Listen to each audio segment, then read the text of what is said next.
Good morning, good afternoon, good evening, wherever you may be. I am your humble host, Mr. David Null, also known as Hawkeye to others, and to some of those in the know, I'm also known as Running Man. So thank you, Michelle. Hey, Jody, and everybody. Yeah, I was dealing with the dog and making sure I took care of business. I want to greet you all honestly with the love and the honor of the infinite creator. And I do continually pray each and every day that each and every one of you will learn to accept and receive the healing, the knowledge, and the wisdom from the universe. Now, with that said, I got one of my angel messages, as I would say, earlier today, and I did some checking up and some um, um, catching up with some things. I'll just leave it at that. And so I was directed to a place, and I got to thinking about what was being discussed and so forth. And this has been on my mind for quite some time. And I'm going to let everybody settle down for a minute. But I want to say hi to everybody. Let me put this camera over here because I have to look at the screen, and then my profile looks like hell. So not that my front looks so good, but at least I don't have to keep turning my head. Jody, how are you? Let me spit that out again. Michelle, as always, and before I get into this, since it was in the chat and I kind of started it, I want to finish the story about me and the TP and the outhouse. Okay. And the fact that I kept running back and forth across the parade grounds of the powwow in Tullahoma, Tennessee. Oh, I guess about 2003-ish. We'll just put it in that kind of term there. How long ago was this?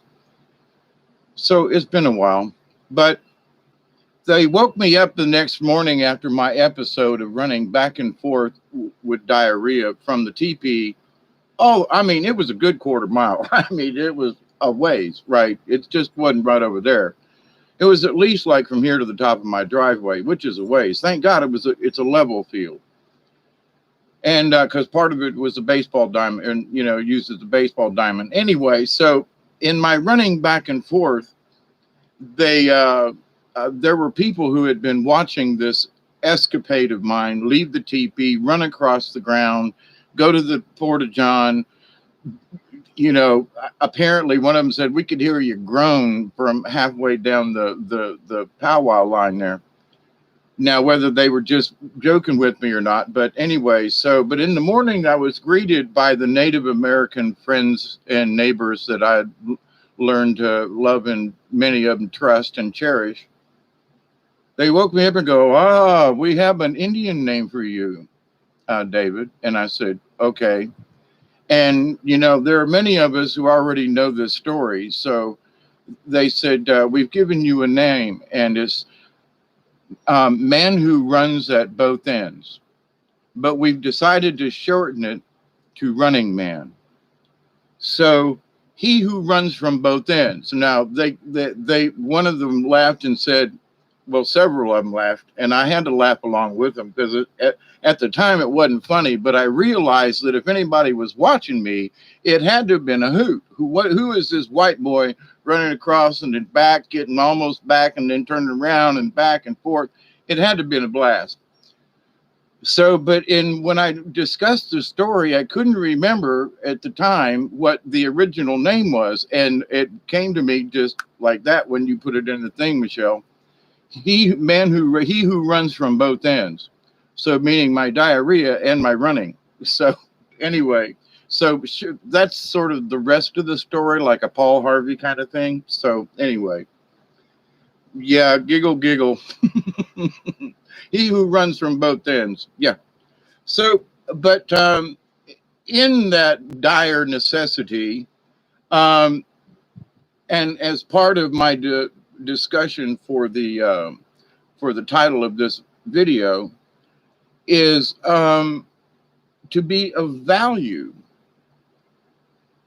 Now it was brought up, and it's been, this subject has been going through my mind for a while now. This isn't like I just picked this up, and some folks go, well, but there are folks, some of you out there who know that I've been kind of discussing around this, and that is simple. In that, how we determine what our current status is. Now, what do I mean by that? Okay, Hawkeye, let's go into deep thought about this. So the thought is this: how, as a human being, we all agree that we want to become higher spiritual beings, and we'd like to help others, and this kind of stuff, right? So, but how do we do it, right? So, and there's the being of service to folks. There is, just outright, there are people who donate their time all the time. They live on a cot and they eat spare meals and they work for other homeless people and things without any idea of thought for any type of remuneration or anything, or any kind of pay or anything in return. They give it freely in one direction.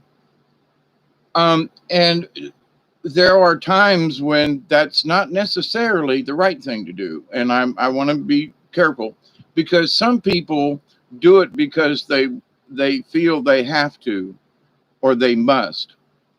And that it's a forced thing. Well, this is what I signed up for, so I'm going to go ahead and do it. But they're not real happy with the job. You know what I mean? Now, there are times when I have said the same thing about why I'm here and why I'm supposed to have these conversations. And it's absolutely not for you to follow me.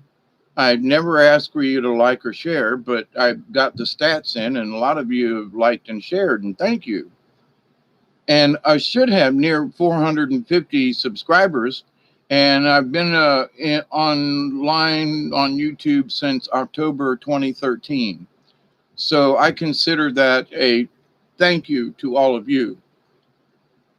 But the idea, though, of how do we serve? One of the best comedy shows, and also British comedy, was Are You Being Served? The cast and the crew there, oh my goodness, really on top of it. So, and the characters, brilliant writing. But we have to think more in terms of the whole picture. So are we serving someone or something, or doing something? Or are we, let's consider this a little step further than just like serving a meal to someone, or are we being of value to someone? Now, wait a minute. So, now this isn't about money, okay? But what someone who's a billionaire goes to a homeless center and stands in line and serves the public, right, on a plate. So is what they're doing of value? Not to say, understand this, I'm not saying that it's wrong, okay? But we have to think in higher terms of stuff. We got to go beyond our comfort level. And I know that, and I don't, this is not to piss anybody off, but this idea, though, that if we are of value, then aren't we being of service? But if I'm just serving someone, does that necessarily mean that I'm being of value? Are my talents being used properly? Now, there are people who they're really good at standing in line and serving up things. That is sort of their value, not to put it on a low scale. But then there are people who can come up with solutions to problems that are necessary and are important on a grand scale. Whereas this is a bad metaphor about the serving line thing, but at the moment, this is where it's at. Okay. So, but we have to think higher than this. Yes, the people serving the homeless are of value. Yes, there's no, yes, yes, yes, yes. But is a billionaire standing in line serving them the best value that he could give those people, quote, in serving them and being of service? Okay, follow me. So, but in his capacity and what he does and what he knows, or she, they, there could be of much more value in the same amount of time spent in a much bigger way. Now, I don't want to get into, well, they could be doing this or that. My point being, if they was a billionaire, there's a lot of stuff they could do, right? To the good of humankind in a large scale way versus standing in line trying to make a point, brownie points. So that's my point about this. There are people who do it thinking, well, I got to do this because it's going to look good or on my resume when I die. But to the point though, that's what I mean. There are some folks who do it simply because they do. And then there are people who go, well, I got to go down and feed the homeless. Oh, I got to go take Aunt Margaret to the doctor. And oh, I got to do something, something. And it's like, okay. All right. So, so the two are not the same, being of value and being of some type of service to someone. Because that also, to me, to serve means to be of servitude. And I don't consider myself, I've had to serve people all my life, one way or the other. And I don't feel like I want to be of service to someone. I would much rather be of value to them. So I do my shows because I love you all and not because I feel that I should be in service to you. But I do sit and think of whether or not what I have to say is of any value to you and the conversation and the discussion. So I'm not trying to point any fingers or do anything. This is Hawkeye's meditation over quite a while now about this particular thing. And I realized that the answer is in what our value is. So our service to someone could be of zero value. No, because of unintended consequences. You think you're helping somebody, and we've all had this discussion recently.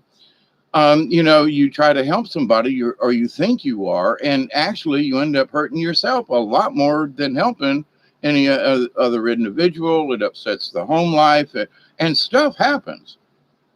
Not to place blame or anything, but stuff happens, and it's chaotic, and it gets everybody out of sync and out of balance. And so we have to take those, there are lessons learned, and yeah, we agree to take them a lot of times. But my good friend Willa Shavar, who was a psychologist and a professor at Valdosta State College in psychology and that type of thing, and she told me years ago, she said, it's called the Jesus Christ complex. And it's not that you're trying to be God, although everybody is supposed to understand that we're gods, right? Be careful what that meaning means, is all I'm saying. If you understand what that means to you versus I am anyway. And that took me off the wrong track I was on. Sidetrack, somebody didn't want me to talk about the other subject. Anyway, but moving on with the idea of being of value. So in my consideration of, my own life, because I can't talk about you all because I don't know what you do. But in your life, are you of value? So over the last few days since I did that, those 2 marathon videos, and thank you, David Castle. Many of you sat up with me that morning, and it was, I was tuckered out when I got done with that. But at the same time, I was energized by the fact that I could release the information, if that makes any sense. So this is the same thing. It's like, now we need to here, let's go back to the add value thing. I want to say hi to Bob, and let's all, raise a glass of, coffee or our preferred beverage. Let's sound a good ween out there to the universe. And I want to do a quick thing. And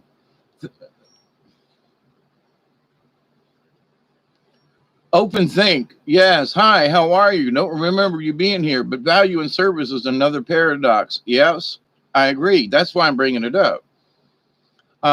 Helping is not the same as serving, though, Teresa. But sometimes by helping, we are actually doing a service of sorts, because if you weren't there, somebody else would have to do it or it wouldn't get done. So anyway, but Open Think says, actually, it is with your motive being clear. Yes, but here's the thing, though. Sometimes when we openly try to help someone else, we're interfering versus being the compassionate observer and stepping in when necessary versus involving ourselves in, well, I'm going to help this person. Sometimes that has catastrophic, consequences. My point is that there are unintended consequences in the universe. So we just simply must be careful. That's all. Not that we shouldn't participate or do it. I'm just saying, we need to look at a situation and go,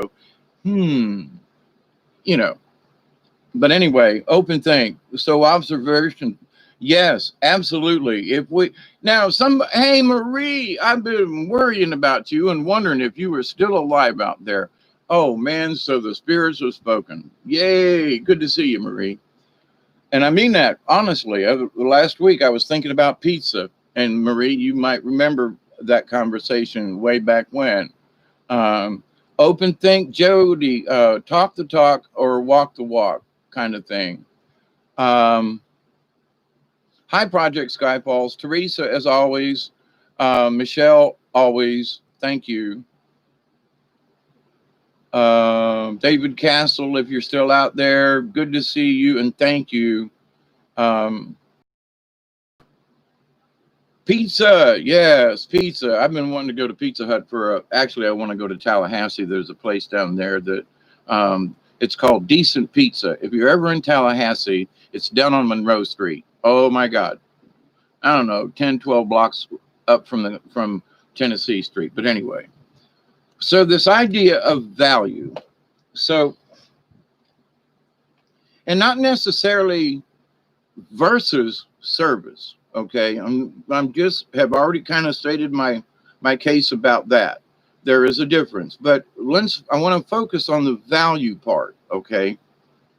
Because if we do things that are of value, it can be of service. But anyway, but the idea of value. Now, one of the things we need to consider is that if we don't add value somehow to our own personal life, then what value does our life here mean? What are we going to take with us? Now, as being a hermit, which I am, but not, in that, yeah, I live down here on the edge of the woods, but if my truck had a battery, I'd have hadn't had a dead battery, I'd have went to town today. But anyway, that's okay. Time for a new battery. But the idea, though, that did I do anything of value? Well, I saw some friends of mine today, and we chatted and hugged and had conversation. And somewhere along the line, there's value in that. Both for me, them coming to see me and have a conversation was of value to me.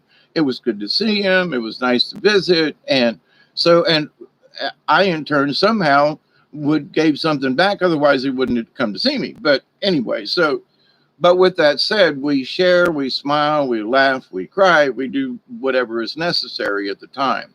And many of us have lost some close friends. They knew my friend Serge. They know some of the other people who've been sick. And so we've known each other for quite a number of years now. And so it's like, 20 years is a long time to know somebody and to be friends and to stay in contact and, put up with heartaches and laughter and joy and all that anyway.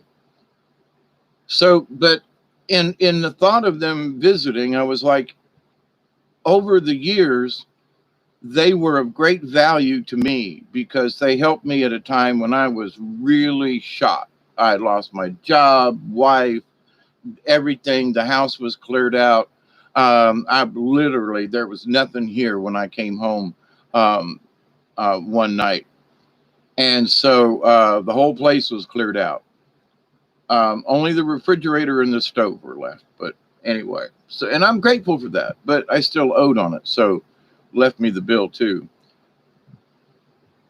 But the idea though, that, at the time what they did helped to serve me in that, they needed some work done. They had a little extra money. They needed a floor replaced and I went over and helped them. So they paid me, but at the same time, I was of service to them. There was value in both things. And over the years, I wanted to repay them for that. And so Duggar, my new dog, was their dog. And so they were here today and said, look how healthy he looks and how content he is here. And I couldn't have wished for a better thing. So is that monetary? But is it of value? So now I just didn't want the dog to go anywhere because I knew who the dog was. And I'm like, nah, I'll take the dog as much as he's a pain in the butt sometimes. But the dog is of value to me, but he doesn't serve me. So just going to toss that in there.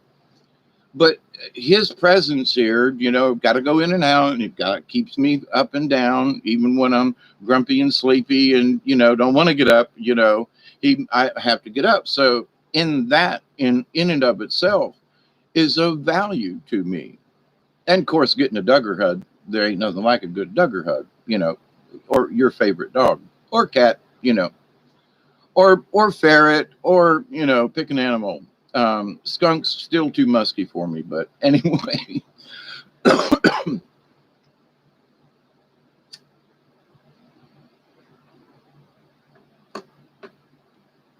I haven't had a cigarette in a while, and I just, we're all friends here. So, I'll probably talk more than smoke, and that's a good thing. So I can say, well, I had enough of that cigarette. But anyway, so to be of value. But we have to add value into our lives. And what do I mean by that? And it's not about money, but it is about experience. It is about, for example, if we've all been shut in because of this 19 stuff, right? And, our face is being covered. Our identity is being hidden. We are being forced into shadows and things. Okay. Oh, and speaking of that, slightly off topic, but not. I went out to the truck and got them. This is a pair of underwear. I don't know, a teen's underwear. I forget what the size is. They were in my truck as an accident, stuck under this between the seats. I purchased this thing at the dollar store. It was supposed to be a t-shirt, and it was this. And I had to go into the store the other day and didn't have a mask. They didn't have one, so I wasn't getting in. So I cut the crotch out of this, and just to show you, these underwears work really good. Got elastic around here, it's freedom under here. So if you get in it tight, I'm just saying, a pair of underwear will work depending on the size. But anyway, so I wanted to show you that they were sitting here. I had to show, brand new pair of underwear. Yeah, okie dokie. But, so we make do in a situation. So I didn't know what those pair of underwear was going to be to me. And they ended up on the seat. More is because back a few months ago, when it was damp and all, and before anyway, I bought it back in the spring, and we still had some cold mornings, and I was using them to wipe the inside of the moisture off the truck, right? So that they were used as a rag. But then I was like, wow, a mask, here we go. But anyway, so it became that my investment became of value, where at first I didn't notice it. But rather than just tossing them out or whatever, they stayed on the seat for wiping stuff up or whatever, and they became of value. So um, we have to look at things differently, especially if you're willing. Yeah, that funny, ain't it? Yeah, I thought it was hilarious. Hey, David, I am adding plant medication to my lungs as well. Yeah, I that was one reason why I was late. But anyway, yeah, I won't do that on camera, but and shouldn't do this. I'm seriously, I haven't been trying hard enough. I will be honest with you. It's something that I'm just like, well, I've cut way back, and there are times when I'll just take a couple drags, like right now. I'm going to take another drag and put the cigarette out because I don't really want the whole thing. So I've been cutting down, and sometimes I look over and go, damn, that whole cigarette burned. So there are times when 2 or 3 cigarettes are smoked, and I only took 1 or 2 drags off the whole damn thing. It just sat there in the ashtray, and I got sidelined and it burned up. But anyway, so what value do these things have for me? You know what I mean? But anyway. Yeah, let me tell you a little something about cigarettes as I hotbox the thing to take my last toke. Most cigarettes, a lot of them are treated with different things, but Marlboro was one. If you have a black light and you smoke cigarettes, you should put it under a black light to see what shows up. You'd be surprised. Now I'll tell you about this because my friend who was a chemist and etc. Serge, who died 2 weeks ago now, he told me about this 20 years ago, okay, or longer, closer to 30, that each one of the cigarette manufacturers, it's not the tobacco that kills you, it's what they put in the cigarettes. And I said, what do you mean? He said, well, some of them will use sugar water because when you ignite the sugar water, it'll dry, it turns a little sugar crystals. So that's like Swisser Sweets. I started smoking Swisser Sweets when I was 13 on the Carnival, and it was so sweet, and you just roll it around, right? But the idea, though, that I didn't know, though, that when you combine it with heat, the sugar and the tobacco, it's like freebasing cocaine. So you're freebasing the nicotine out of the tobacco. And some of these companies, one of them, I haven't seen a Marlboro in a while under a black light, but back in the day, one of the things is that the things they use, get this, is ammonia on your cigarettes. So ammonia, when lit, does the same thing. And so you're freebasing the nicotine. So when you hotbox it and get that coal really red, you are getting 10 times the amount of nicotine as if you just took a normal puff because of the interaction of the chemicals combined with it's not just the tobacco. So anyway, just thought I'd throw that little tidbit out there. Hey, Maverick, how are you? So anyway, value. We have to look at our lives because of all the things we're here for, it's to learn. It's to enrich our lives regardless of our circumstances.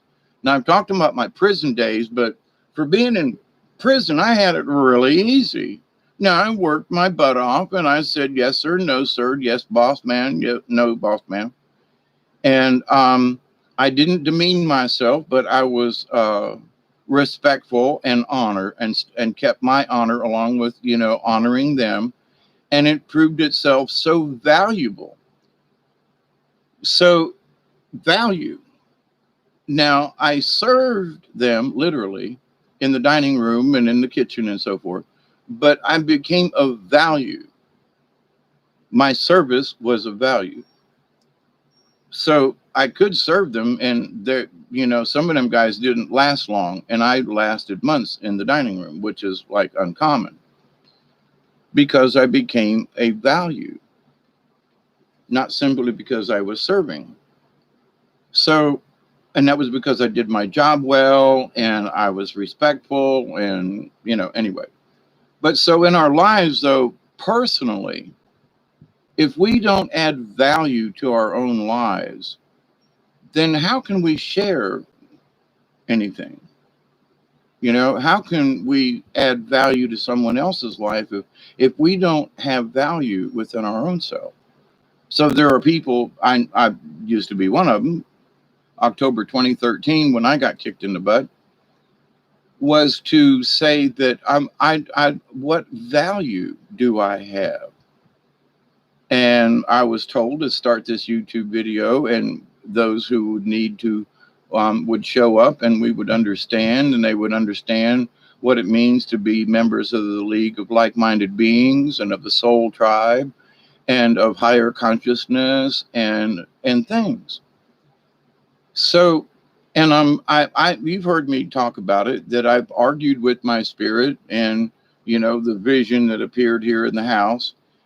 And I realized that no, I had to have faith and trust in myself and the spirits. And whatever was discussed would become of value to that person who heard it.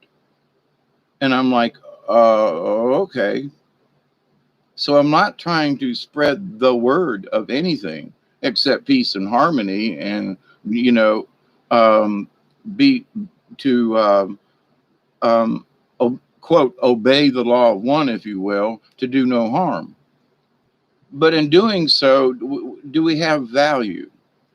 Now, I say that, there are people a friend who was here today works puzzles, Sudoku and stuff. And I'm like, those became really easy to me. I could see patterns and stuff after one of my brain injuries. And I started learning through practice with Mahjong on the computer and how to train myself to look at things and how to let the brain see it and not necessarily just the eyes. Use your third eye and be able to observe the whole board, not just one or two tiles and scan and look at the board and allow the pieces to show themselves. And I got really, really, really fast. I mean, sometimes I was going through and winning games in under 3 minutes. I mean, click, click, click, click, click, click, click, click, click, click, click, click, click. As fast as I could click tiles, I could win them. And my computer's fried. Now I don't have that program. But anyway, I need to try to find it again. It's a really good brain exercise. So that game added value to me because it helped my brain to see things and be quicker at stuff. Now, we need to be observant at all times, but we also have to have enough patience to not overreact. I said overreact on purpose first. We react emotionally, physically, mentally, spiritually when something happens, depending what the situation is. So, but the first thing before we blurt out anything, or, of course, now if somebody's coming at us with a 4-ton vehicle and you need to scream to get somebody out of the way, or, I'm about to die, use that energy to get the hell out of the way. But with that said, though, personally, we need to play the guitar, play some music, go to an art museum, doodle on a piece of paper, and do something that we enjoy. Because when we do something, and it's not the Catholics want to tell you that everything's a damn sin. Oh, and some other religions too. But the idea, though, that, oh my goodness, a Baptist, you can't dance. Well,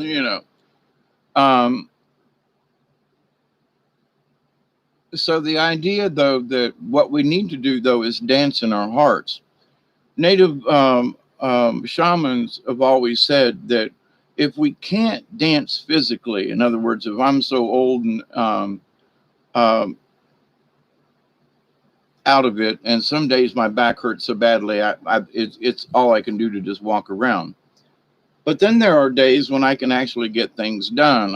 I mowed some of the yard a little bit, and I did a couple of chores outside the other day. I paid for it yesterday, but that's okay. At least I got it done. I had a good day the other day, um, spread over several hours. But anyway, but to the point though, um, I did something I enjoyed, and it made me just feel good to just run barefoot through the field after the dog, kind of thing. And so, but well, what is the intrinsic value of it? It brings me joy. It brings me happiness to run through a field like a little 10-year-old kid, and chasing after the dog. It brings me life. It brings me happiness. And say, but what's the value of it? I just felt damn better after it. Okay. Does it have to have a number? Does it have to have an intrinsic number? So, okay, so what was the value of that little run with the dog? It was to help me understand this, which I'm talking to you now, gave me the energy to say, like, well, I think I'll do a video tonight. Let's talk about this value thing. So, what is the value of things? And and it isn't that, well, here's a diamond ring. Well, I've got crystals and rocks and things here. And I actually thought that over the years I would gift them. And I'm not dead yet, but that some of these things would already be gone. I would sell them or give them away or trade or something anyway. And I look at this stuff and I go, well, but what is the value of these things? They're here in my house. And well, the value is I have, tuned all these crystals to, with as much good energy as I can. But what is the value? Well, I was going to sell this. Maybe I was going to give it away, but no, wait a minute. What is the value of them? I collected them. Okay. So the value is for me personally. It was to make me feel good. Now, my intentions at the time were to get, and there are people who come to my house and I'll go, there's a crystal that wants to go with you. And I'll pick one. I go, here, does it like you? Yes or no? Yeah, I love this. What do you want for it? Nothing. I'm giving it to you. It wants to go with you. And off it goes. And I've done that too many times over the years and been so accurate with that. 9.5 times out of 10, if I'll have two crystals and I say, okay, this is the one I think you should have, but here's another one that wants to come along. Or I'll just keep it in my own head that I won't tell them which one. I'll tell them after the fact. And 9.5 times out of 10, they'll pick the one that I chose for them. Only because I heard the crystal say, I want to go with them. Okay. So what value does that have? It enriched their life at the time. So I don't know where it went. They went with that crystal, but they found value in it and off they went, right? So we can offer value in many different ways, not just in giving crystals, but the value of a smile or the value of being friendly, the value of using your energy just to make their day just slightly brighter without actually doing anything except you have enough faith, not ego, but have enough confidence with self to go, I value, my interaction with other people, even if they're rude, you still learn something. But the idea, though, that you may pass along just a seed of a smile or a thing or whatever, just by being you. But if you don't feel that you have any value, then it won't get put forth out yonder. You know what I mean? So ye of little faith, if you don't have faith in yourself that you have some type of value, shame on you, get over this, okay? Whether you believe that you're a god or a goddess, whatever it is, but understand that each one of us in this universe plays a part. Big or little, it doesn't matter. But if we don't see value within ourselves, then how can we be of service to anyone? Because we don't have confidence. Not ego, but confidence. We need confidence. Sometimes some people need a little overconfidence to get over a hump. The first time someone ever speaks in public, the first time someone ever does a YouTube video. You know, any first timers at anything, you know, you're going to be apprehensive. You're going to be, what the hell, right? And it may take a couple of times until you kind of get used to it, right? So everything needs a little bit of practice. Even for those of us where some of these things come naturally, you will still have apprehension, you know? So it's that confidence. Well, there are things, well, I don't know if this is going to be of value to anyone. That's always in my mind. Is this going to have what effect is this? Well, I want everybody to have a good time or to learn something, you know. So yes, my intent is I hope someone finds value in this. So, but it goes both ways. It's of value to me that you get value. What? Right. So if I do a video and y'all are having a good time and it's a decent subject and you know, so then that is of value. Y'all hanging out in the chat room, that is of value to each and every one of you. What we share back and forth is of value to us because we're here. Otherwise we'd say, good night, everybody, and out of here. So it is of value to all of us and to the universe because we are having this collective thought. And as I'm sitting here with y'all, my prayers are out there for each and every one of you. And my prayers kind of silently, you know, not that I'm trying to steal your energy, but I'm thinking, you know, all of us together are helping the universe. And the more of us who become awake to this, you know, this idea, then the more we are of value to the entire universe. Our energy becomes a little higher. Our faith in ourselves becomes a little stronger. There are people out there going, well, I used to be one of them. Well, I don't deserve this. Well, I don't mean go out and buy a whole cake, which I've done, and eat the whole damn thing, and then later on go, wow, you know. But so it's been a few months since I've done that. But the idea, though, that once in a while it's good to just sit down and eat. Now, if there had been somebody here to share the cake with, I would have. But my point is that sometimes we just need to go, you know, it's okay. Now, there are people who use that excuse to be overweight or to smoke too much or to drink or, you know, whatever, run too much. There are people out there that are killing themselves by running too much. Well, they get the runner's high. I know people like that. But they don't have any knees left. At the age of 50, they're all having their knees replaced. And they want to wonder why. Well, dumbass, you're running 4 miles a day. You know, well, I wear good shoes. No, but you're pounding on your joints. And, you know, you've been doing this for 20 years and you don't see the correlation. Just saying. So, but to be of service to ourselves in the fact that we need to find value for us. Now, it could just be sitting outside with a glass of tea watching the sunset, okay? There is value in that. But if we say, well, I don't know, I just can't sit here. I got stuff I got to do. Take 10 minutes.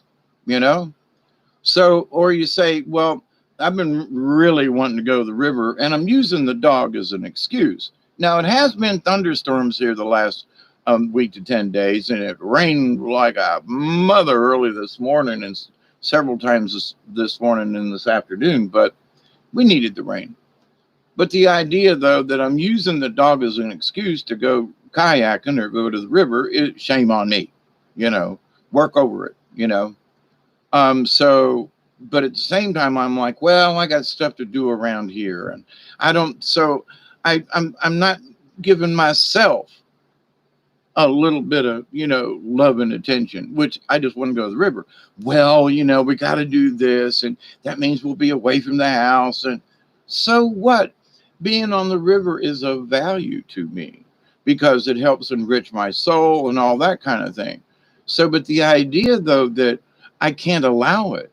So chaos and other things and well, do I deserve it? Do I deserve to go to the river? Well, you haven't finished that project yet. Well, but I want to go to the river. Yeah, but you can't go to the river because you didn't finish this project. That project's going to be there whether I go to the river or not. And to give me personal joy and to give myself the energy and the spirit,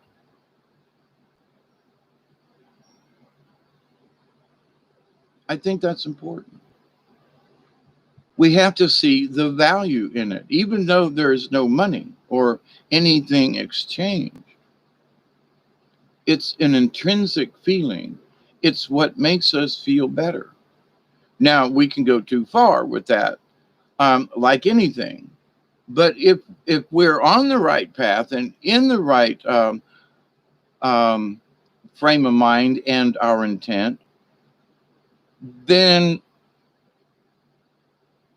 we're going to be okay with this, because there has to be a certain amount of ego. There has to be a lot of confidence without being overconfident. We have to be very patient, because sometimes what we'd like to see done right now or we want to do immediately, it is a project that's going to take a little time, or something happens. But the thing is that we never give up. So at the moment, a lot of my time is being spent in keeping the damn woods from overtaking my yard. When winter gets here, I can go back to other projects that will actually make a difference. I spend a lot of my energy and time, not that I really mind, but I can't finish a project because I'm trying to keep the damn weeds from taking over the yard and the house again, like it did last year. So other projects are put off to the side because I'm working on this stuff. Anyway, it's a minor complaint. I like landscaping, but I realize at my age, I can't do what I used to. So, and when all my time and effort is put in just trying to keep the damn woods from taking over the place, I'm like, well, okay. But anyway, it is of value to me to go out though and prune the hedges and to pull a few weeds and to make the lawn look nice and to beat back some of the bushes and let my rock, I have several rock gardens and things, and trying to, I've got some other landscape that the weeds have taken over. And when I clear it all out, you can see the brickwork that I've done over the years and this, that, and the other thing. Anyway, so there is value to that. It's still a pain in the butt. But for ourselves, though, I can look out the window now and see the brickwork I did rather than seeing a bunch of weeds that grew in front of it, and etc. So, and there's also value in the fact that I need to do extracurricular things. I don't need to just sit around the house, and say, oh, my back hurts. It's going to hurt whether I'm out pulling weeds or not, or been doing something that I enjoy, which is of value to me. So you see, but at the same time, if someone comes or I uncover some rocks or something, I can give something away, or I've planted some potatoes in a raised bed. Maybe somebody's going to need some potatoes and I'll be able to go dig. Who knows? But my intent is good and I'm going to keep it there. And whether it has value later on or not, I'm not worried about it. And we can't. Now, there are times when I say, well, I'm going to do this because it makes me feel good. Well, there's parts of that, though, that unintended consequences. Now, me going out and cleaning weeds up around one of my flower beds that got overgrown, that was necessary. Otherwise, the place is just going to look like hell.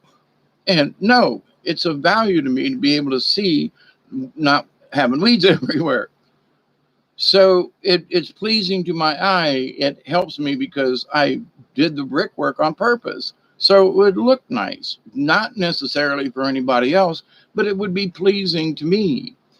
Nobody else lives here, but if anybody comes and visits, we can sit on the porch and hopefully they will be at ease. So my intent many years ago, as the Little O'Clockney Hermitage, as the sign says at the top of my driveway, if someone needs to get away and meditate or whatever and not be disturbed, come camp for a day or so, have a sweat lodge with me, or, whatever, that I'm here and the place is available. And the signs is up there on the road. So, and the invitation is open as long as you're going to be a respectable person. It's still open, and the invitation is still open. Um, so my objectivity years ago was to have this a pleasing place, so that if someone did come to visit, it wouldn't be that I would impress them, but that they would be comfortable. I'm very rustic. I'm using old brick from tobacco barns and old fireplaces, and I'm doing this and that. I'm reusing old shower doors and repurposing things, old timber that I've collected from old houses and things. Like a lot of the timber here in the house was from tobacco barns. That were being torn down and burned, and a few old houses. So to find value in something used. Now, I'm cleaning up shit because I have been a collector of junk, because I could see a little bit of value in damn near anything. And that's got to quit. That's like the Jesus Christ complex. I can fix that. I can use that later on. Nah, you can't. So now I'm having to go through this over years of collecting, going, this has got to go. And is it of value to me? See, I'm staying on topic. So there's things out there and there's stuff over here and there's a pile of this and there's of that. What of value is this to me? Now I've tried to give some stuff away and nobody else sees the value in it. So what then do I do? Either it goes to the dump or I burn it and go, well, I'm sorry, I tried to give you away, but that's that. Or recycle it in some other way. Like, if it's metal, then I take it and recycle that. But anyway, but to the idea though of value. So it's, I see the value in a lot of things, but nobody else does. So you may see the value in something and nobody else does. You've got a favorite shirt. You've got a cup that, I got a picture up on the wall that I took down. It's with my grandma from 1929 when she was married to Fred. That's my grandma Raleigh, the one I is always Miss Mary, who's always so special to me, still is, because in her memory and what she taught me and what I remember of her and her essence and the smell of her rose water that she wore, she didn't wear any kind of perfume. And I can kind of catch a whiff of it now. So Granny's with me, but for someone to take a look at the picture and go, who's that lady right there? And my, that's an old picture. And to see value in that old picture. And it's of no other value to me. It's a cool old picture over there, and it's got a curved frame on it and everything. But this other person saw the value of that picture versus a lot of other people who've been here in the house. And they like, oh, that's neat. But she saw something else in it, the curve, the thing. So it was of a different value to her. Now, I know I'm talking about this in a lot of different ways, but see, we need to understand that all of these values can add up for us. So if we value our own lives, if we value our own lives, then we take in the things that we need and to sustain us. You know me and my crazy thoughts, right? So in having the dog, there's an intake and excrement. Okay, whatever you put in the dog or cat is got to come out. So you say the people who feed their cat all the time and then wonder why they're always cleaning up poop. Quit feeding the cat all the time. And some of these cats are this big around. Quit feeding the cat all the time. Feed him what's necessary. Make sure he has sustenance. But oh my God! So you're cleaning pounds of poop up, and do you not understand it's going in one end and literally coming out the other? So with Duggar here, and I feed him regularly. His old owner, I hate to use the word owner, but was here today and brought a surprise package. Brought Duggar up. He's sitting over here watching me on the couch.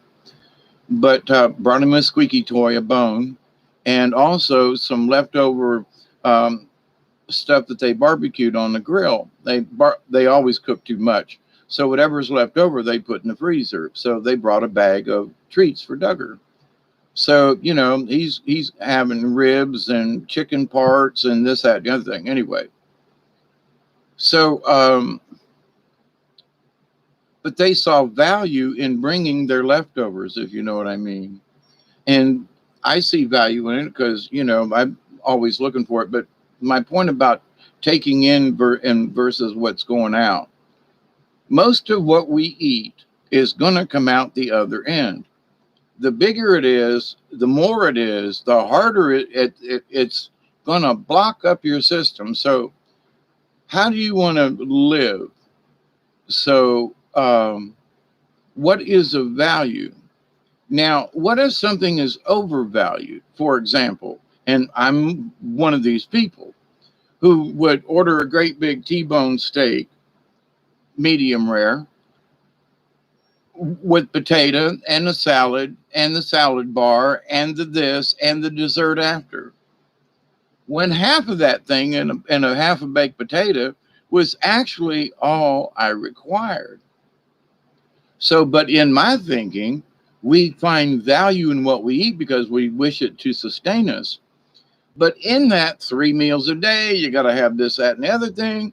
Do you have, as an older person, I find that a snack in the morning, sometimes I want to eat a little heavier, and a snack through the day, and a decent meal of something somewhere during the day.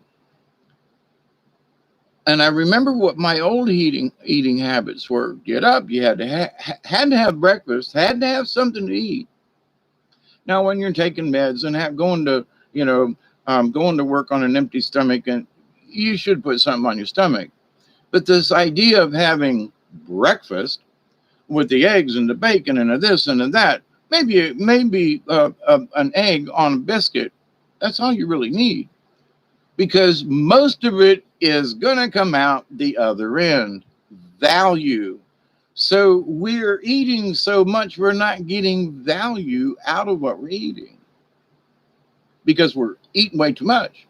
And our stomach can't get to the stuff that's packed in the middle because it's digesting around the edges. So, but why am I discussing this in a conversation about value? Because there is no value in overeating, period. Well, it's going to make it taste good. It's that palatable thing that has value. But does it have value every day, 3 times a day? And got to have this, got to have that. We have to take stock of what is actually of value to us.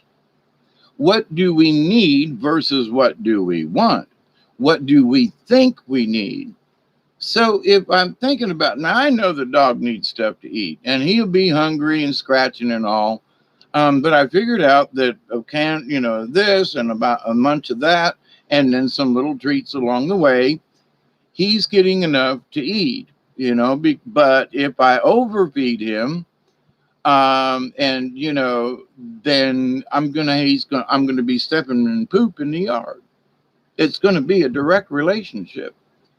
So, make sure he has enough to eat. So instead of a whole can at one time, he gets a half a can of dog food earlier on at the day. Later on, he gets the other half with something else and a treat. So he's not getting it all. So he needs to go poop one great big. Guess what? I don't find as many places in the yard anymore. He's also being more considerate, and he is of high value at that. He goes into the high weeds to take a poo. Just strange about some dogs that do that. Anyway, but value. So it is of value to me to keep an eye on him and what he's eating and where he's going, because I don't want him to get into trouble. If he's getting ticks on him, I don't want him to get sick. So is it of value to me to watch what I intake? Am I making sure that I'm not intaking too much? Is all this eating actually doing me any good? Period. Bottom line, is this eating that I'm doing actually doing? Because when I look down at the toilet and got to flush it, I go, wow, there's a lot left in there.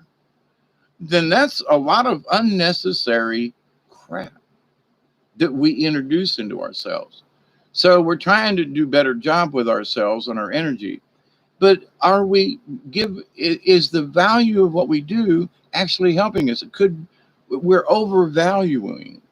Am I making sense? Okay.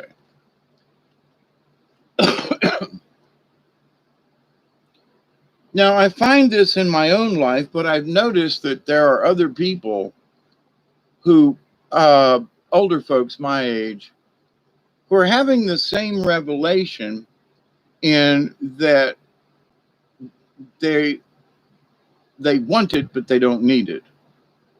And it's all right to give in to the want part. But I'll be 68 next month. So I've had a lot of time to with retrospect, but the idea is I can tell when I overeat. It's like, wait, you had too much, you know. Well, yeah, but it tasted really good.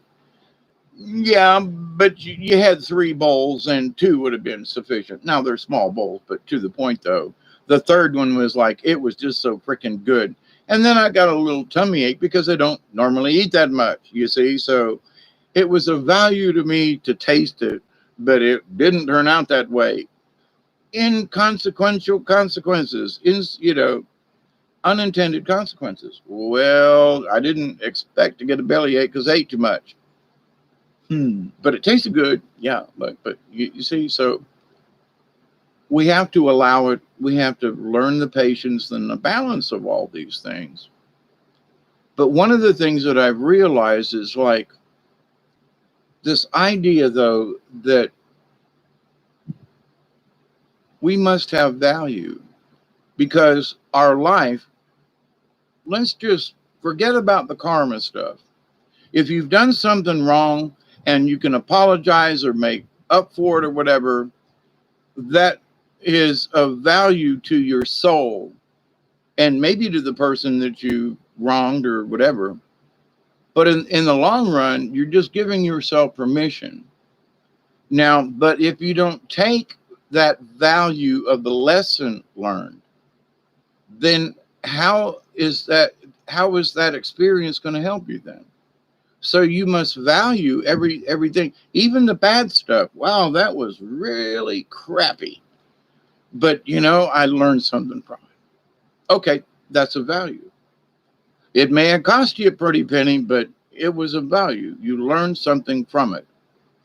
So even bad crap can give us insight and be of value at some point, especially if we allow it.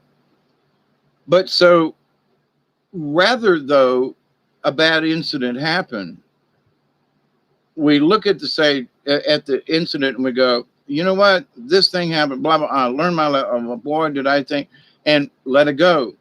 Keep the lesson, but let the rest of it go because there is emotional baggage there and all this. But as human beings, why are we here? To experience this life. Now, there are people that overindulge, but we're here for the experience. Now, it's our free will and how we want to do it. Now, sometimes I go in the store, you got to wear a mask. Okay. But I also have the free will of not going in that store. So, is anybody really cutting me off at the knees? Not really. But we see it, we understand it for what it is. So, I see the value in complying up to a point. I see the stupidity in it. And my friends who were here today, they were like, this mask stuff has just got to stop. People driving around in their cars with a mask on. People out, walking their dogs with a mask on. In the park, people are just going nuts over this, right? So, yeah, because they don't understand. So we have to be the tolerant ones, though. We have to see value in their opinion. Not that they're right or wrong, but we have to see value in it. We have to see value in our own experience by seeing somebody that's driving with a mask on and go, I'm so glad I'm not like that. I'm going to pray for that person, that they will understand what they're doing, that something will click and they'll go, oh crap, this is not doing me any good. It's killing me, actually. I'm too much carbon back in my system. Oh my God, I'm not getting enough oxygen. Oh my God. Think about the consequences versus the value of wearing the mask. See, this value thing, it's in all kinds of stuff, right? And that's what the last day or so has been about in just observing the universe. It's raining Didn't expect it to be raining in a thunderstorm at 4 and 5 o'clock this morning. It's just an odd time of the day for a thunderstorm, right? The dog woke me up trying to like get in my lap, try to crawl in my shorts, like, hold me, Papa. Distant thunder. So, but the value of the dog waking me up was, oh, made sure that everything over here at the table where the roof leaks, and I closed the computer so it doesn't get fried. But so there was value in the dog waking me up, you know. So how do we look at what life brings us? Do we find value in it, or is it we look at it as a curse? So, but for our life, at the end of it, when we get to the other side and look back, we're going to go, man, yeah, I didn't value that. You know, I didn't value that friendship enough. I didn't value that time that I was on the river. I didn't value the simple things. The idea of me doodling or painting, it gave me great pleasure. And I didn't, you know, and I kept making excuses not to play music because I didn't see the value in it. And well, you know, it's just for me. Well, yeah, but if it helps to inspire you, if the music or the art or the painting or reading a book or something, if it's calming, if it's something you must do, have to do, well, then that takes the fun out of it. But it still may have value. So you know, my idea, the thing with this pair of underwear, it was a rag until I had to cut the crotch out. It became a mask to go in the store and was acceptable. And it's comfortable to me. So it has value. But do we look at that? Well, you know, I went outside earlier and the coolness of the recent rain and the fact that it wasn't 96 in the shade and the humidity's, well, it's up, but the heat's down, and there was a cool breeze and the freshness of the grass that I cut the other day and the wetness and the thing. And, you know, you take in that big, deep, fresh air of country without the cow manure and you go, oh my God, is there anything better? What joy. So going outside to take a deep breath has value. So all the way down. But what does it do in the long run? Well, now just for me, if my energy is so low that I can't do a video and there's a subject that they want me to talk about, then I am no value to myself either. So, you know, it's a value to me to stay as healthy as possible, which is a value to me. But in that, you know, I'm my job that I graciously accept, even with the small print, they're laughing at me. But the idea, though, that it is of value. So there are many times I think, why am I doing this YouTube video? Why should I do a YouTube? Does it have a value? And my answer, they just keep saying, have the conversation. There are folks out there who need to hear some of this for their own good, for their own self-value and self-worth, for your own confidence. Am I of any value? Yes. Whether you do a YouTube video or not, yes, you have value. If as a hermit down here, and I have value because I take care of the chicken, I feed the cats, I keep things going, I do the, you know, it is of value to my little area down here. I feed the birds and I do the things. So in my little way, I am of value to my little hermitage down here, to the, you know, the homestead. But is it really important at my age to say, well, what value is my life? Well, it has become this stagnant thing. Well, it's only stagnant if you allow it to be. So if you go outside and talk with the dragonflies and talk with the hummingbirds and the other birds that come to the feeder, and you go outside and you talk to the other wildlife that comes up, and you say, well, wait a minute, just by my being here and understanding and doing this, The experience is of value for me as a spiritual person. So it helps clean my spirit. It helps me make me feel like part of the universe. To see the small things go, oh, hmm. For example, ants have been trying to get in the house. It's wintertime. We might have a rough winter. I can always tell, and other folks will say, when you see the ants start moving into places, that beware. And they started moving 2 weeks ago, which is interesting. Hey Barry, hi David Castle. Let's see, what's David got to say? Your day is a series of energy exchanges. Try to make as many of them positive as you're able. A smile or hello doesn't cost anything, and it could mean a lot to that person. Stay positive, and it looks good on you. Yeah, exactly. Someone needed to hear it. When you share your experience, you get more experiences to share. We learn from sharing our, yeah, who would have thought about that, right? Exactly. And see, a couple of weeks ago when I found out about my friend that passed away, or passed on, I should say, um, I did a video, Will I Miss You When I'm Gone? And I didn't want to say, well, would you all miss me when I'm gone? Well, wait a minute. Let me think about this another way. Well, I know all of you. Am I going to miss you when I'm gone? Kind of thing. It's like, let me put the opposite spin on this. Not necessarily because of the value I saw in looking at it from a backwards position, if you will. Does Brian miss me as I miss him? Him on the other side? Does he miss me at all? Is that a feeling? You know what I'm saying? So the idea, though, that we must think higher levels up. Well, I feel sad. Okay. But is he really gone? Well, if you understand this high level, he ain't gone at all. And he's not far away. He's right here in each one of us because we met him either online or with our talks or something. We've met him. And I've met you through your chat, Michelle. I'm going to laugh. You might hear this crazy Hawkeye laugh after I'm gone. And you go, who the hell was that? It's me. I'll be hollering, wee, and you'll go, son of a bitch, who did that? God damn, that's Hawkeye again. Uh, but to the point, though, so do we have value?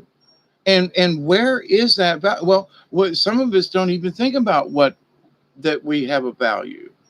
Well, I don't know. I'm just a poor person. Yeah, but you can smile at folks. You can wave and you can, and in that you're of value, just like Dave said, and I agree. You can I was walking to my car the other day after going to the store, the dog's in the truck, and somebody walks by me and they're just kind of looked a little grumpy in the face. And I pulled down my underwear that was on my face. Yeah, I can get to say that. I pulled down my underwear. And smiled at this person and said, have a good day. And they went, huh? And it was like, it disrupted whatever it was. Now, whether or not they actually got anything of value out of that, it just seemed like that person needed a little bit of interruption. Just a tad. Hi. Like, what? Who are you? Just, hi, man. How you doing? Hope you're okay. Who the fuck,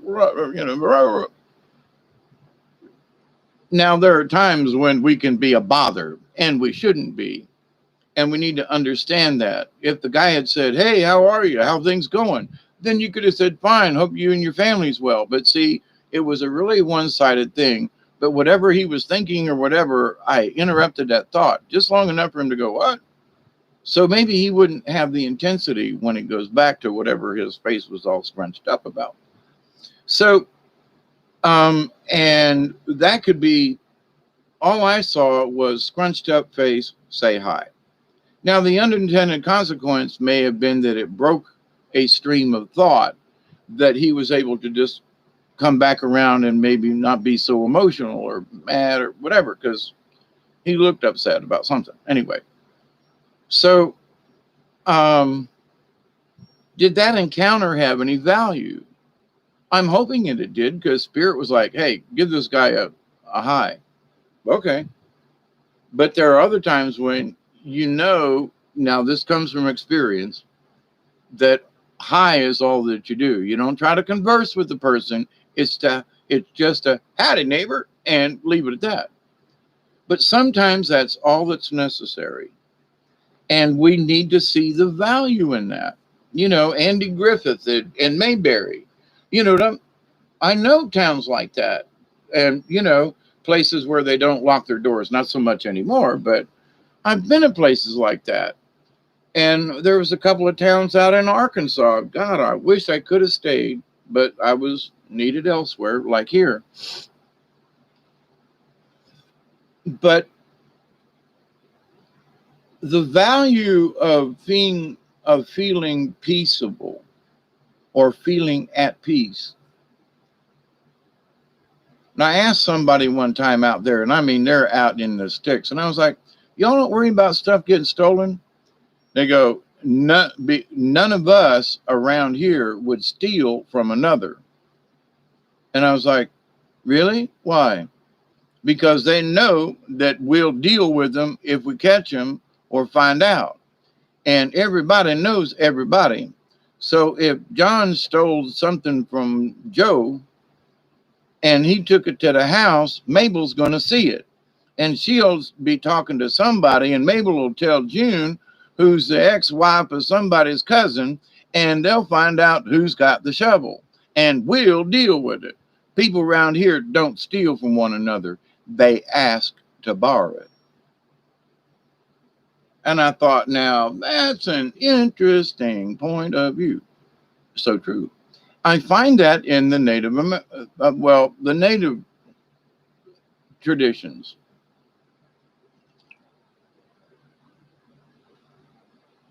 If you are honorable and respectful to them, they see the value in that. And in that value, if you trade or, hey, troth in me, greetings and blessings, cosmic hugs, in trading with someone, but there are people who would go up to someone and like, well, I'm your friend. You should give me that. Oh, no. You know, sorry, but this is what you get in return. You know, feather up. Sorry, but no can do.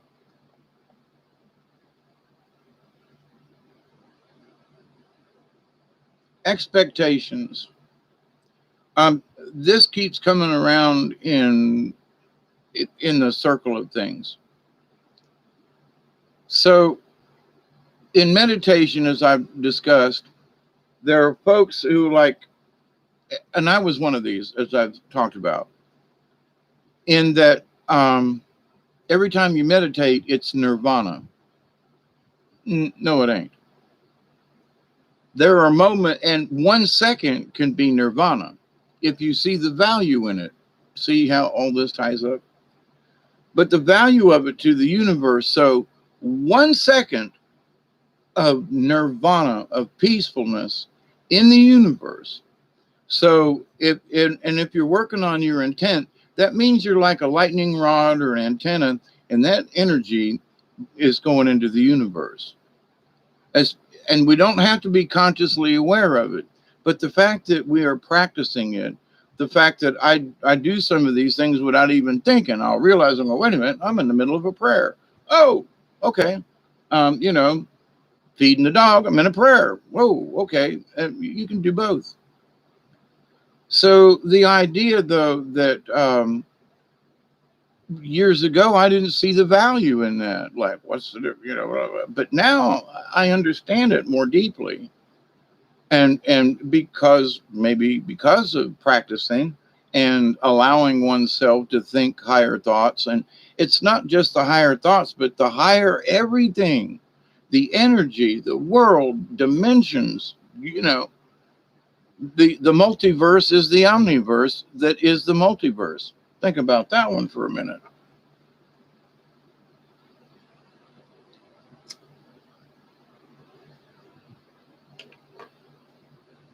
There are so many people that want you to think a particular way about something, in that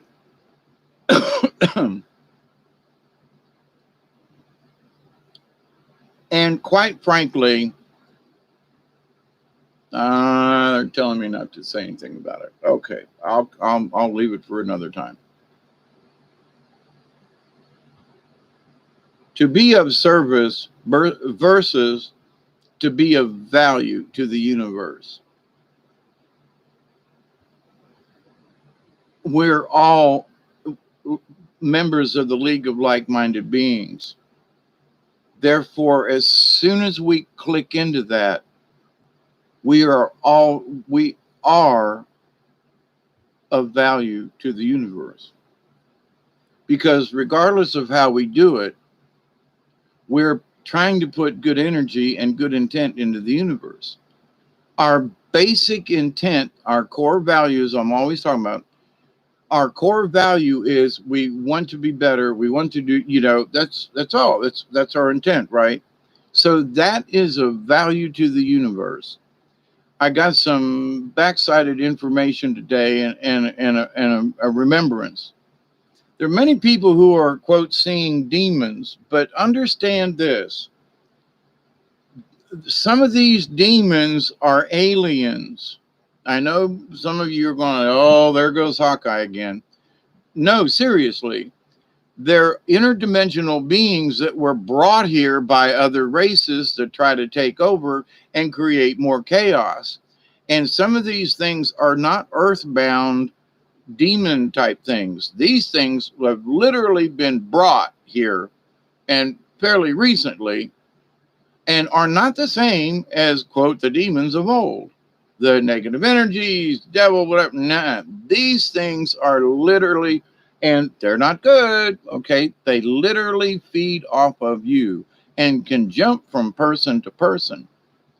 And there's video evidence of this, and it's spooky as crap.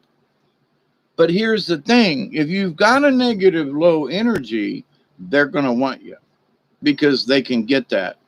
If you're of a high enough vibration, they kind of bounce off. Not to say that these entities can't get in, okay? I kind of sort of had a dream about this about 2 weeks ago and about devils and demons and stuff. And I've been through all this myself. I tried to conjure a demon one time. Like, whoa, what am I doing here? Anyway, but to the point, so my belief in demons and seeing them and other types of those kind of meanings, and then understanding that there are other forces that literally have been brought here recently, within the last 10 years, let's say, that are above and beyond these other critters. And they're not native to here, okay? And they're of value to the Vlash and the Mater. For those of you in the know, if Jody's still hanging out. But these entities will literally suck you dry, go to another one, and then go back to home base and share that energy. That's just plumb freaking creepiness. It's like an avatar sponge of evil, Anyway, that I need to say that out loud and to tell folks, but not everything in the dark is evil. You have to understand that, because without darkness, there is no light. So we can't find anything in the dark unless we strike a match. Brian Lunsford, I have been sending you prayers, and I hope that just things are better. That's all. But good to see you, my friend. So, and I want to touch on something else. And it has to do with just rabbit holes in general. Okay. And many of us have done this. Brian and I, the other Brian, and maybe you, Brian, we talked about this, about going down rabbit holes so deep that we got to the point where there was no value in the information that we had. We had gone so deep, so not necessarily fast, but so deep with blinders on to seek a truth that there was no value in the digging. We just dug a hole. And many of us are guilty of this over the past, I'm sure, in our own way or whatever. But in the digging down the rabbit holes, we have to stop and have this thought. Is the value of this digging? Well, I want to know about this subject. Okay, but how much do you need to know? If you find out, I'm just going to throw this out there. So the Rothschilds are a bunch of, weirdos, and these folks and the blah, blah, blahs. Okay, so do you have to know how creepy they are? I mean, do you have to know what they're sacrificing? Do you have to know the gory details? Or is it just enough to go, them people are bad? They do really creepy, bad things. Well, like what? So then you have to expand upon the decadence or the thing. Now, and politically, you go down a rabbit hole about this, you go down a rabbit hole about that, whatever. But so what does the digging do us? What's the value in it? So the more digging we do, is there any more value to the digging? And what many of us have learned, I know Brian and I spoke sometimes online about this, but the fact that, all you end up with is a bunch of holes. So what we need to understand, what is of value is information, but what is of value is knowing where the rabbit holes are and of knowing that you can jump into it if you need to. But the value is knowing where they are. It's like landmines, right? We know where this stuff is. Don't step over there. There's a landmine. And speaking dog terms, walking out in the yard barefoot and then just feel something squishy between your toes. Yuck. Anyway, but to the point, knowing where the landmines are, so I walk out there in the daytime and go, oh, he pooped over there, so I'll go this way if I walk outside at night. But to the point, though, it's observation. So how many rabbit holes do we need to dig? How deep do we have to go before it's of no value to us? So something that was of value at the beginning suddenly isn't of value anymore. It's like I climbed all the way down there and they ain't shit down here. What's the value of this? So in this discussion of the head, we do need to look at our actions in that respect and go, well, wait a minute. We can say this very clearly and be honest and go, I'm not sure what the value of this is right now, but okay. Now our spirit might be warning us going, don't do that. Listen and don't overreact.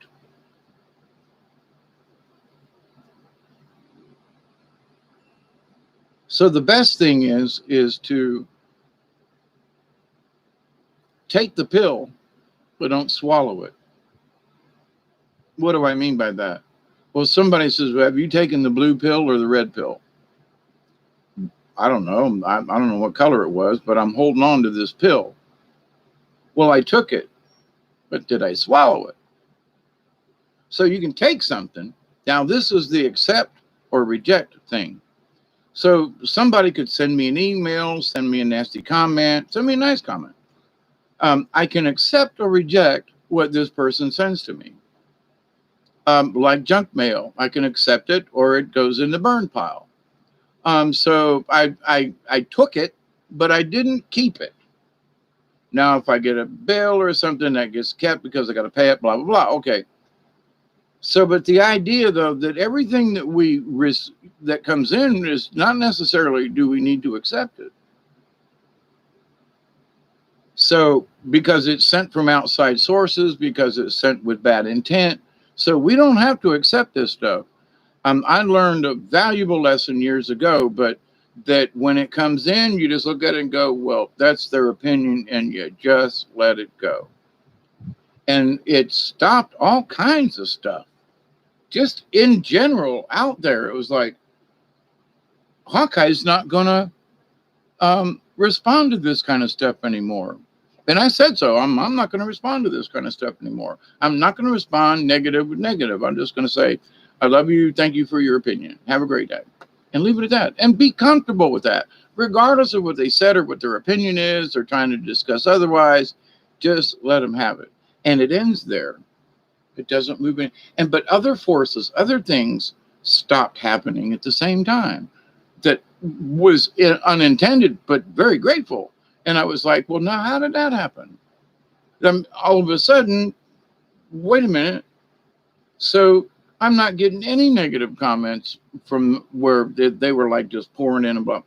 Oh, So by not responding, I sent a message to the universe, is how I think about this, that said, it's not going to do you any good. Oh, trolls that come in and want to start a fight. Okay, bye. Have a nice day. And it just like cease and desist. And like, is somebody looking out for me? Thank you, Bob. Thank you, Bob. We love you, Bob, for your work. And we must not forget that. So accept and receive, and one could say, attach this little addendum to it, the values of the universe.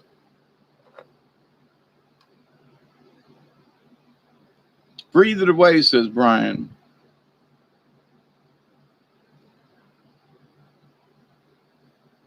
David Castle, I agree with you. Beings are just beings. Some aren't pleasant to our eyes, but are considered positive. Yep. If a demon wants to come visit me, he had better sit down and smoke a bowl with me first. I get that. Some of them don't want that. They just want to rip your head off. But also, the thing is that if you are strong with who you are, now, it's hard to overcome a fear when there are literally these invisible entities out there that want to chew on you. Hey, Slightly Slanted, good show tonight. So there are entities out there that want to chew on us, right? Hey, Jody. I've been doing this as well, that things at least like to be ourselves and embracing it as love.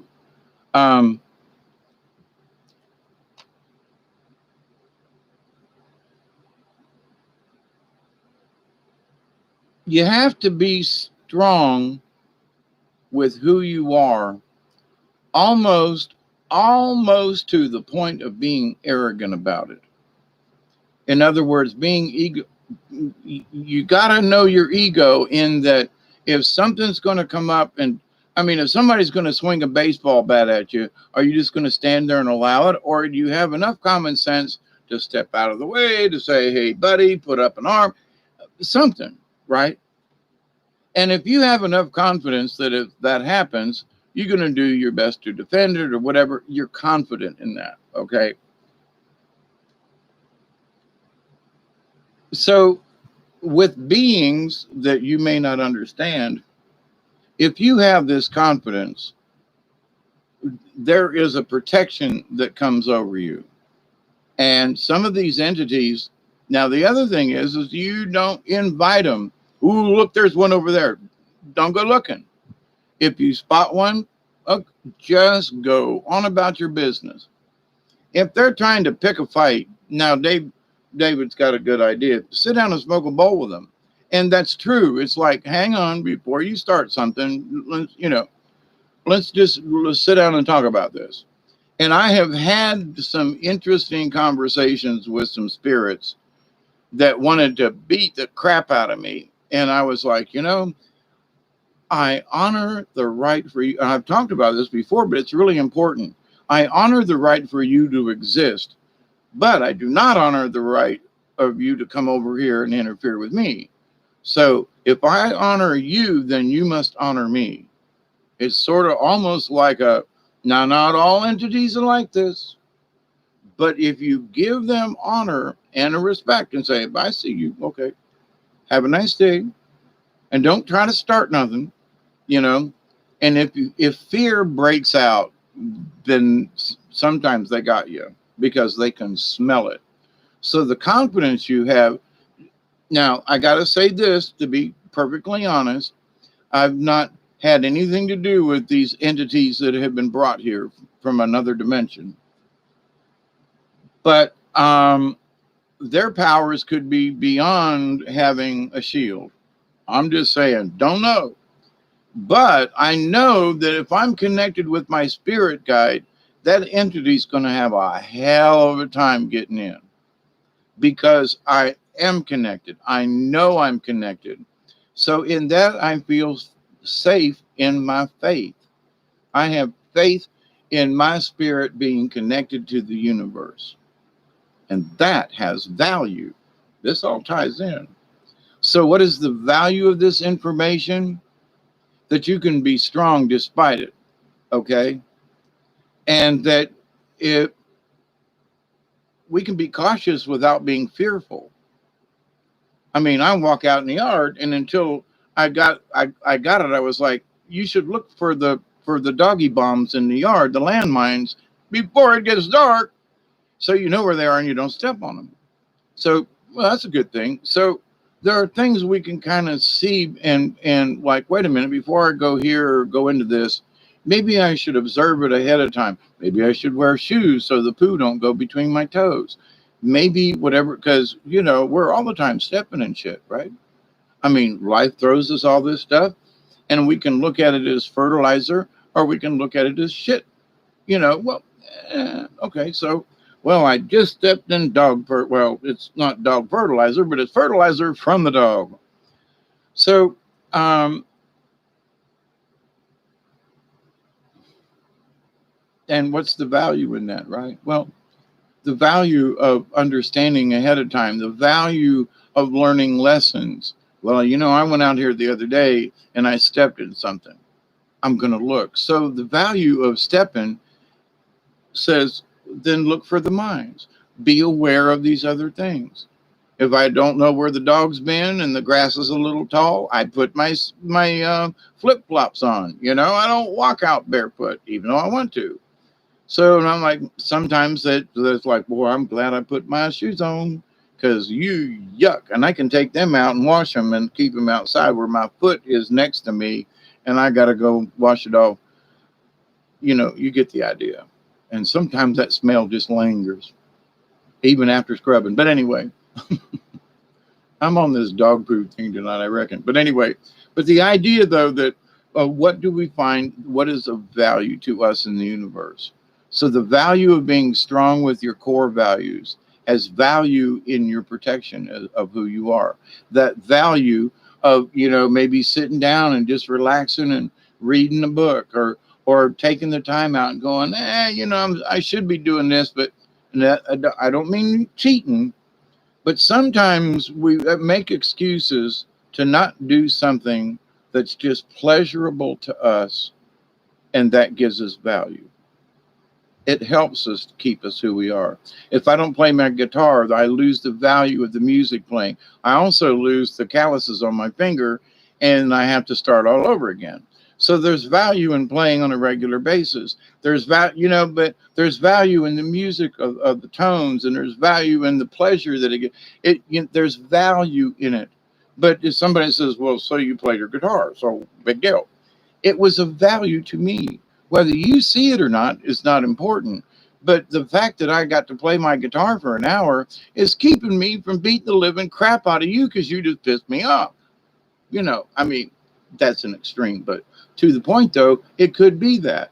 It could be the release of the stress and the release of whatever. It is of spiritual value for us to do these things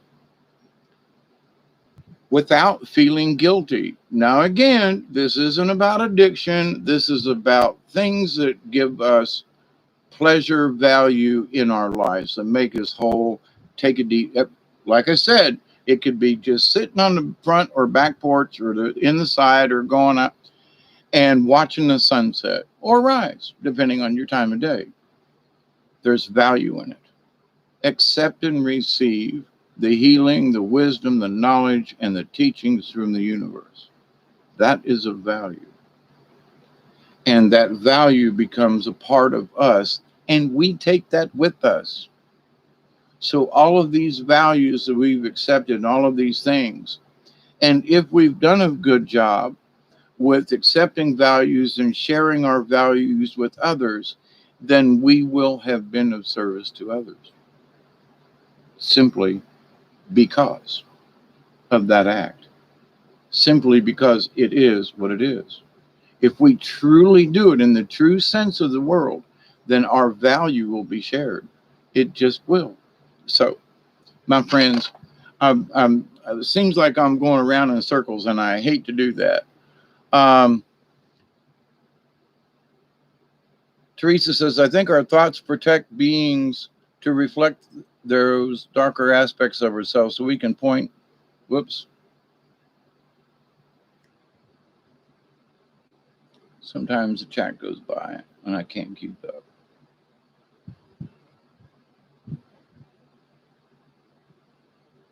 And sometimes I gotta say, not to disregard. Yeah, thank you, David. If truth says, if people are coming in with ill intent and want to cause harm to me, that will show up on them, not me. Yeah, but it can have unintended consequences. I have used that intent on myself to know the difference between what is mine and what is theirs. Very good. Um, Crap.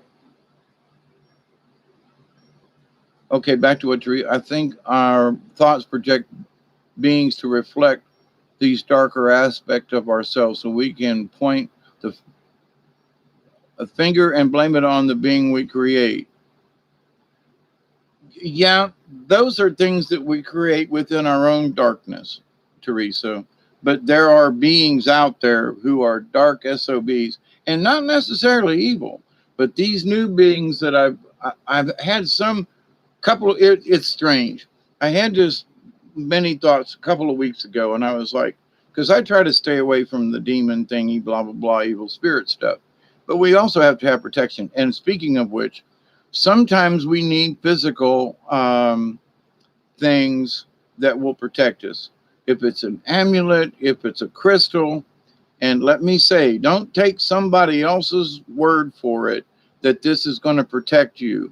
You ask the rock or the crystal if it will protect you. And if it doesn't jump out of your hand, then say, ask it, please, will you help protect me? It's always about honor. So, but sometimes, our own personal thing. I mean, I've got an amulet on right now, and I've got crystals that sometimes I wear or put in my pocket. And it's not necessarily for protection per se, but it is about making sure that my aura stays strong, if you will. It's sort of like I don't know, using super premium gasoline instead of just regular. It's gasoline, but anyway.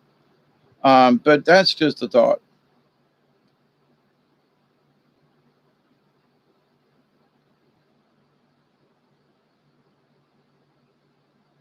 Yes, we all have the power. And yes, I agree, Michelle. Every one of us, our intention for being here is to remember who we are. But at the same time, um,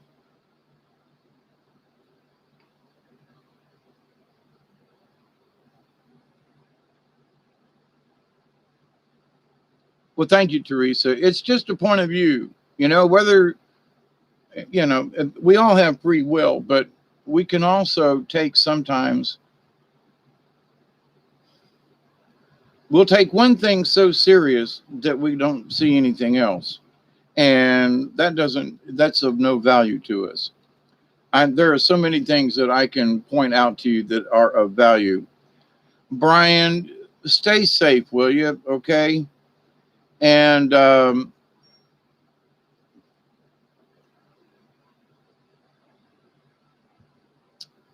Mr. Brian, here's a message from my spirit guide. Okay. You listening? Truth of me, shit protection can be very effective. Yeah. And a pair of flip flops will do it. They rinse off easy.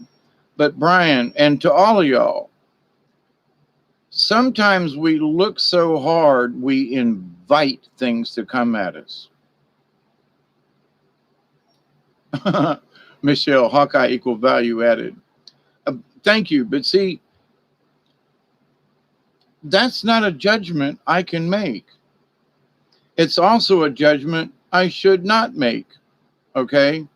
Because I give, and if there's any kind of trace of, I'm going to get something back out of this, it's not of true, it's not of true intent.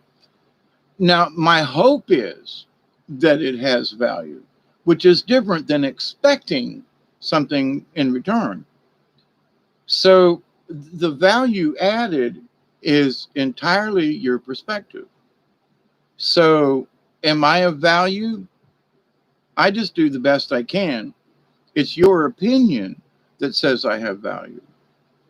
I can sit here all day long and me and the dog have a conversation. Is that of value? Well, to me and the dog it is. But until I turn on the internet and have a conversation with you all, does that same conversation that I had with the dog earlier, now that same conversation, the value changes. But is it me? It's still me and the dog having the conversation. But now we've introduced it into a different way. I'm blaming this on the dog. Ha ha ha. But now there is the opportunity for what has been said to become a value. So if we keep it to ourselves because we don't think it's valuable, and what good's a diamond ring? Well, this diamond ring's worth $10,000. Its only value is to you, unless you try to sell it or, but in the bottom line of things is it's just a ring on a rock. It's just a piece of jewelry. Where does the value come in? The value comes in from other people's observations or greed or, what they expect it to be. So, but in doing this, having these conversations, I've learned a ways back to not expect anything, just do it. And with about 450 subscribers now, and I'm going to do a separate video to thank y'all, but I never expected this, you see. And if you were like Brian Milky Way was, he was like one of the 13th or 14th. He was one of the first people that subbed my channel. And I think to myself, the value that he has brought to me, even with his presence not on this side, but he still has value. His presence, his essence still has value. The remembrances, the visits, the pat on the shoulder, I wish I could smoke a bowl with him kind of thing. Here, let me shotgun you from this side, You all get a kick out of that, right? But the idea, though, that neither of us, when we spoke, our intent was to enlighten folks. Our intent was to get folks to think. Our intent was to just put out information that might not be out there from anybody else and let others decide its value, which is what we do. So the fact that y'all are hanging out here says there is value in this community. There is value within the friendship of you folks and how we share. And I am humbly, I say this with all humbleness, there are times when I'm not really want to do this. And they're like, oh, yes, you are. And I have to have faith and say, okay, as part of my job description. And who doesn't grumble when it's cold outside and you got to crawl out of bed on your bare feet? Hey, but how long we grumble? So it's like, oh man, you really want me to do this? Yes. Are you sure? Yeah. Okay. So my grumbling is real short.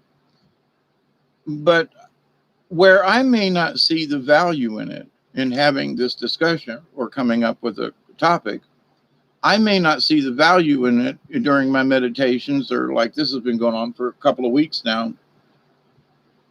This conversation and how it goes, and now it's time to talk about it. So, but earlier it was like, are you? Yeah, you're gonna, and oh, okay. So I may not see the value in it. So there are times when we have to have faith and say, well, I'm not sure. Is this going to be of value to others? Well, wait a minute, but see, I'm expecting it. And this part of my job description, you can't do that, being a shaman in training. So as a shaman in training, if I say, well, I don't know, if I do this, nobody's going to show up. This is a dumb topic. You can't do that. So you just have to take it, the truth in you and what you've already taken in and said, I'm going to give it my best shot. We'll see. So here I am. And that's what a lot of times what drives my doing a video about something, or having a conversation, or hanging out with David until 4 in the morning. Teresa, I think we all get stuck at times as part of, yes, we all get stuck. Has he visited me, Brian? Yeah, he feels like he's sort of flying around now, but Brian says there is always so much activity around you. Yeah, there's a lot of stuff around here. David Cathell, true to me, it's a test. You're not getting stuck. Find a different way to answer that test and see if you don't move on to a different test. And here's something else, too.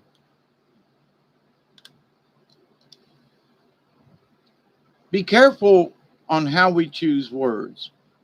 So you can say, well, life is testing me. Well, okay. Say, well, did I pass it?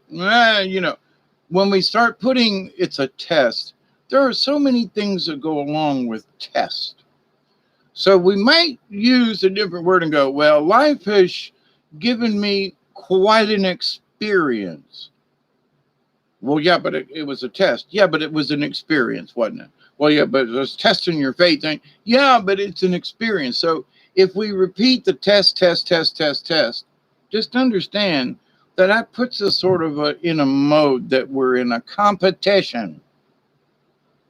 And it's not about competition with ourselves or the universe, actually. The test is, if you will, how you adapt to it, how you experience it, how do you take it in, versus it's a test and, St. Peter's going to question me on it when I get to the pearly gates. We need to be careful how we use certain words. And test, well, this is a test. Well, I did it to myself. That's why I'm bringing it up. Life is always a test. And Spirit had to kick my ass and go, yeah, it's a test, all right. The whole flipping thing. But it's also an experience. And how do you want to look at it? Well, life is testing me. Versus, well, life is an experience. I'm going to see what happens today.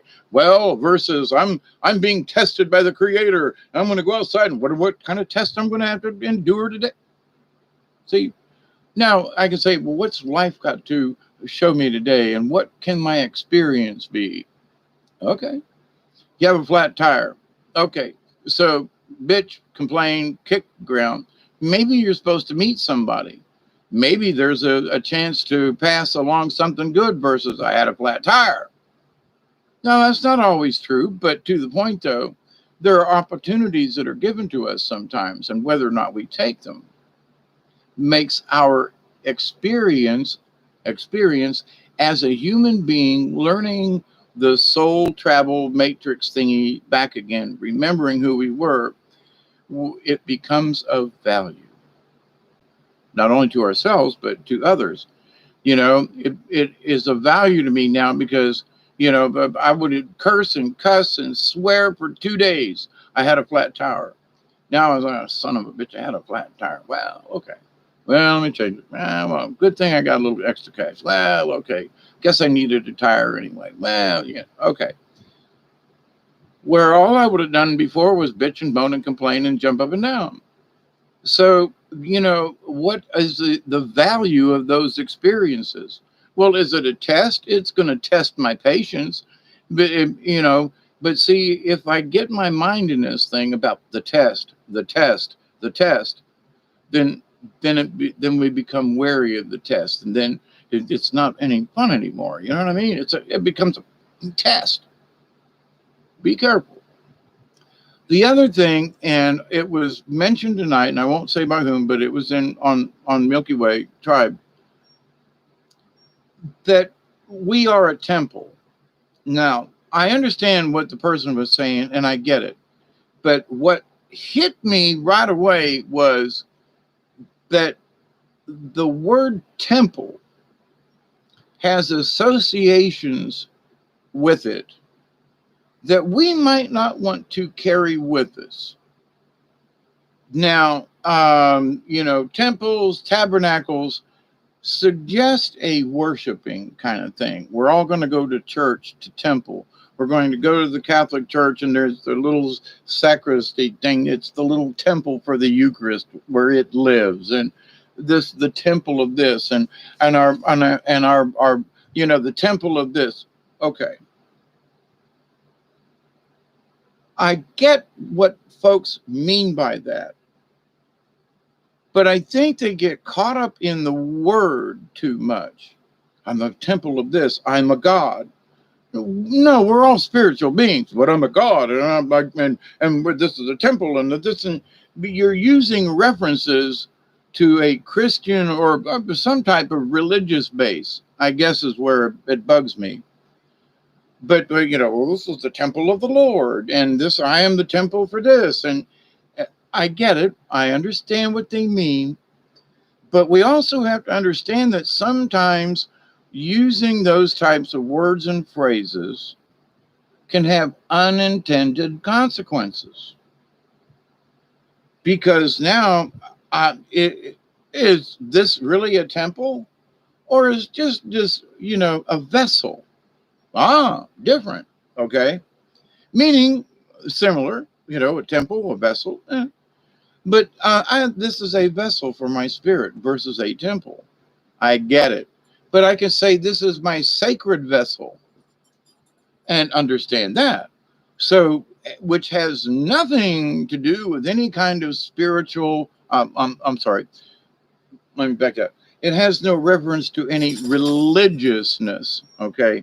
I'm really against the religiousness of things, I guess. So temple is used both in demons, the temple of the devil, but the vessel, our sacred vessel is us. So I'm just putting a warning out there. Be careful how you use words, because words have power in and of themselves. And you may have an intent with the word, and you may understand what it means, but to somebody else who's trying to pay attention and to want to learn, if they hear you use the word temple, they're going to associate it with some type, good or bad, of religious thing. If you say my body is a vessel for my soul, they go, there's no connotations. My point is, I've known people who were agnostic, who were non-believers, no religion, nothing like that. So if I was to get them to have a conversation with me, the last thing I would do would be to refer to myself as a temple for my soul, because that word temple would automatically screw up the deal. But if I said that my body is the vessel for my soul, I've not offended them. And you go, well, what's the damn difference, Hawkeye? Be careful. Now, Teresa and I had a conversation one night, and I told her, I said, I used to tell this story. This is a true story, by the way. I've got a little Larry the Leprechaun puppet. It's about this tall. And the story was, he goes to the Misty Mountain because big people, this is an old story, that humans were stepping on the leprechauns. So the leprechauns needed help. Well, the only help they could get was to go to the Misty Mountain and learn this magic spell. Oh, man. Down here in the South with the Bible Belt, anything that had to do with magic. So I went to the Magic Mountain to learn its secret, right? So, and half of the audience got up, drugged their kids, and like interrupted this puppet show. And I talked with a librarian afterwards, and I was like, "What's the deal?" She said, "You used the word magic." And I went, "So?" She goes, "Oh, this is the Bible Belt, Dave. Don't you get it?" Now, this has been quite a few years ago, back before Harry Potter, but it was about the time that Harry Potter came out and all this thing about magic and this and that. And I kind of agree with it up to a point. It's become too real for some people. Anyway, they've taken the magic out of magic. But so I said, well, I got this story I'm going to tell. So this is what I did. I changed the word magic mountain to the Misty Mountain, and I changed the word magic spell to secret. I'm going to the Misty Mountain to learn a secret. I changed 2 words, and it became one of the best shows, one of the most popular shows, and I never offended anybody because I didn't use the word magic or, or spell. It meant the same thing. The kids all got it. The adults did, but my words didn't offend them. And you say, well, so I'm using my body as a temple. If you're trying to convert somebody to thinking in higher realms, referring to yourself as a temple may not be the way to get there. Just saying. We understand it, but other folks might not. We want everyone to feel welcome, regardless of their tradition or where they come from. But if we use iconic words that reference things in our daily lives, like temple, that some people, they just throw up a barrier and they ain't going to listen no more. And we don't want that, do we? We want everyone to accept. From my point of view, it's all about spiritualism and nothing about religion. I don't ask anyone to come follow me, and no, but because I already know you are members of the League of Like-Minded Beings, you're already a part of the soul tribe. So why should follow blah? That's just nonsense, because we're already a family. We already get it. Where is there to follow? You know what I mean? Or to, you get what I mean? I think I do. I think you do. So, but with that said, though, so what is the value in all of this? The value is in how we share. And again, treating ourselves to make us feel good. And I say this with, it's not, well, I haven't had a piece of cake today. I owe it to myself, so I want to eat some cake. That's not what I mean. It's not an excuse, because you have to be able to look at you yourself, inside, outside, above and below and all around, and go, oh, this is going to give me a few moments of quiet pleasure. I'm going to sit here and with, you get home from work and you're sitting in the car and there's a tune that you haven't heard in a while and it's on the radio, and you sit there in the car till the song's over. That's what it is. That's that little bit of something that gives you that pleasure, that, we have to allow it. But at the same time, it can't become a distraction to us. Well, I owe it to myself, and it's all about self. See, that's where ego gets to be too much. But we have to have enough ego to be strong in our convictions for at least ourselves. So, Maverick says, what I need is a heck out of this town. I want to go camping. Cards are saying adventure. Maverick, if you're anywhere in the neighborhood, come get me. Brian, never to harm self. Yep. That is the number one universal law, to do no harm. Maverick, David says, my inability to handle stupidity well lead me to realize that I was creating all the stupidity that was surrounding me. So in my head, I created this community, and you did too. In a way, yes, me too, me three. But see, you know, and David, I'm going to pick on you for a minute, but see, I used to think the same way, like all these people are stupid. No, they're just not aware. So, and I was creating this stupidity around me because I was thinking to myself, this person's stupid because they don't see this. And I had to change my own thought pattern and words in this one because they're not stupid, they're just unaware. So if I put a stupid connotation to all these stupid people, then I'm promoting stupidity myself, if to follow along with what you were sort of getting at, I think. So I was creating stupid people when I actually had to change my own train of thought and go, these folks aren't stupid. This person's a this and that person's a the tax accountant and this person's a no, they're unaware. They're not stupid. So I created the stupidity, if you understand what I mean by that. So, right, David, lovingly, thank you, Brian. Peering through our other people's perception is an exercise in understanding the many aspects of self. Yep, Maverick. I wish I could. Oh, you're in BC. That's right, Maverick. Man, I would love to make it back up there. I swear to goodness, if I could ever get that way, I'm bringing my kayaks and tents, and we're gonna go.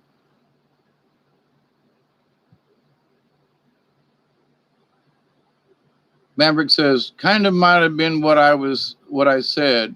Again, I have the worst time with it. Aquarius energy is an exercise in patience.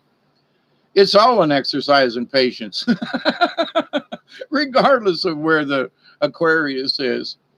Here's one thing that I've learned to understand. And let me pass this little tidbit of wisdom after 2 hours and 6 minutes. And I need to go to the bathroom and I'm getting that butt cramp. You know how that goes. Um, and I haven't given up on the just down the Brian Lumter. You're just down the street. If I could get out, you're down along the coast, right? Sort of Panama City area down in that way, Brian, if I remember. Amanda B, how are you? Libra is justice. Yep, I'm a Libra. Yep. Oh, yeah. Hey, cry if you want to. Sometimes it's a good release. Yeah, Brian Lunsford, I would love to come down and, the invitation is you come up here too and get away from the damn coast, but they perceive differently. Um, Understand, we may know what we're talking about, but remember that the words and phrases and things that we use, just because we know what we're talking about, doesn't mean that everybody else does. So maybe it takes me 2 hours to get my point across. No, actually, you all are in here, and I'm here at uh, at your request. Oh, I don't know if somebody said do a card. Raise your hand if you did. I think it's only fair. Tracy, if that was you. Okay, here are the cards. Bottom card's owl, just for your information. But we all know about owl. No, but do it. Okay. The other night when I did the card pulls, I found it very interesting that the dots that were connected through the different animals seem to be right in line. And I can't speak about y'all, but what it seems to me that a lot of people need to follow.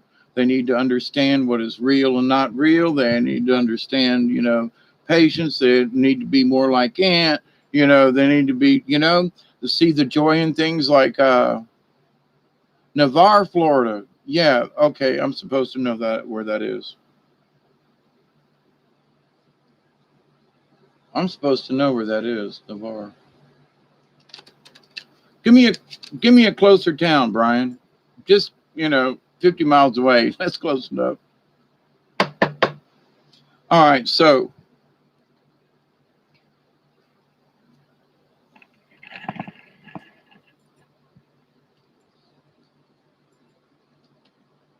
I've got the cards now. I'm just hey Duggar. Here, give me it. Oh, come here, Duggar. Say hi to everybody. Where's my dog at? Come here, Doug. There's my dog. There's Duggar. You're on camera. Yeah. All right. Let me finish up. Go on. Go back over there. No. Go back over there. Go sit over there. Go over there. So anyway, gonna pick a card. I got them down. I've shuffled them twice already.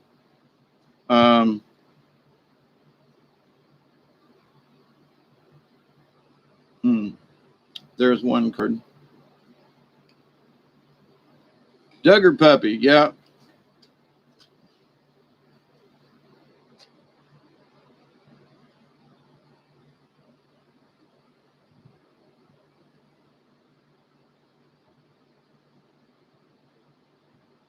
I'm picking cards.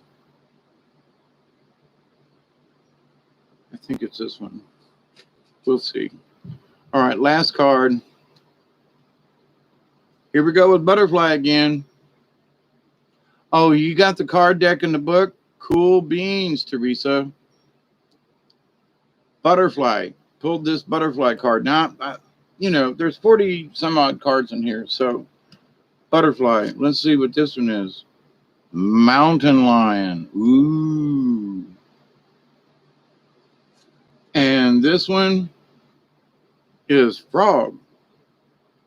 And I'm not sure if this would upside down or not. So we heard about butterfly. I'll give a quick overview.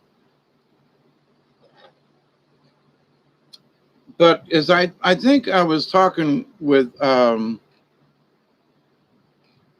Teresa, and we were talking about evolution and evolution, and I don't mean, that we came from a monkey either. But yes, Brian, showing a neighbor a picture of a being that you've just met can be extremely interesting. Yes, in every way, yeah.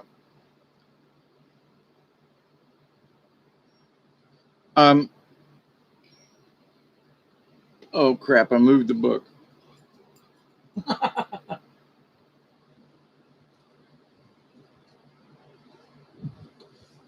Do you need to go outside, Duggar? These fine folks will let me put the dog out. Y'all talk amongst yourselves. Come on, Duggar. Come on out. Come on. I know you don't get what I'm doing. Let the dog out.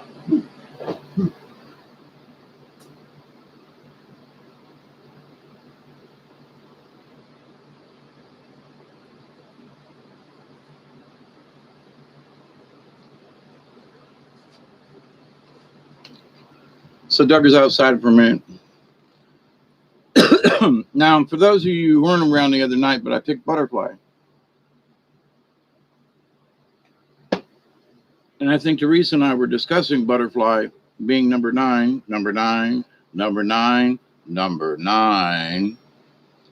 For those of you who remember Woodstock.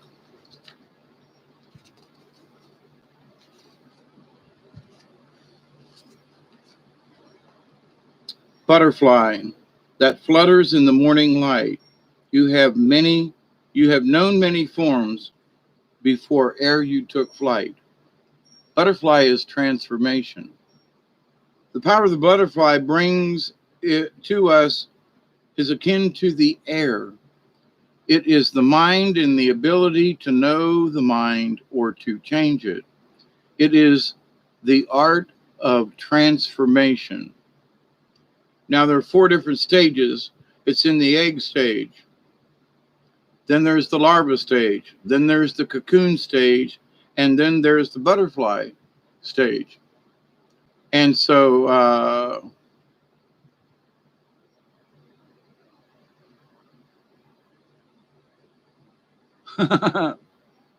nuttier than a squirrel turd. I had no idea. What goes in must come out, though, right? Thank you, David and Brian. So, but this idea of transformation. So, many people, I keep talking about the transition versus ascension, right? And so, first we have to become the egg, and then the caterpillar, and then the cocoon, and then the butterfly. So we must understand there are stages to everything in our transformation. So to use butterfly medicine, you must absolutely observe your position in the cycle of self-transformation. Find your position in the cycle of the transformation. Are you in the egg? Are you caterpillar? Are you? So you may be at the egg stage, which is the beginning of all things. This is the stage at which an idea is born. Creativity, right? You have an idea. That idea is the seed. And if you follow through with it or whatever, well, I'm going to plant a garden. Okay, so that's the idea. But then when you physically do it and it becomes something, there you go. This is the stage at which an idea is born, but has not yet become a reality. The larva stage is the point at which you decide to create the idea to the physical word. So I'm going to plant a garden. The next stage is doing it.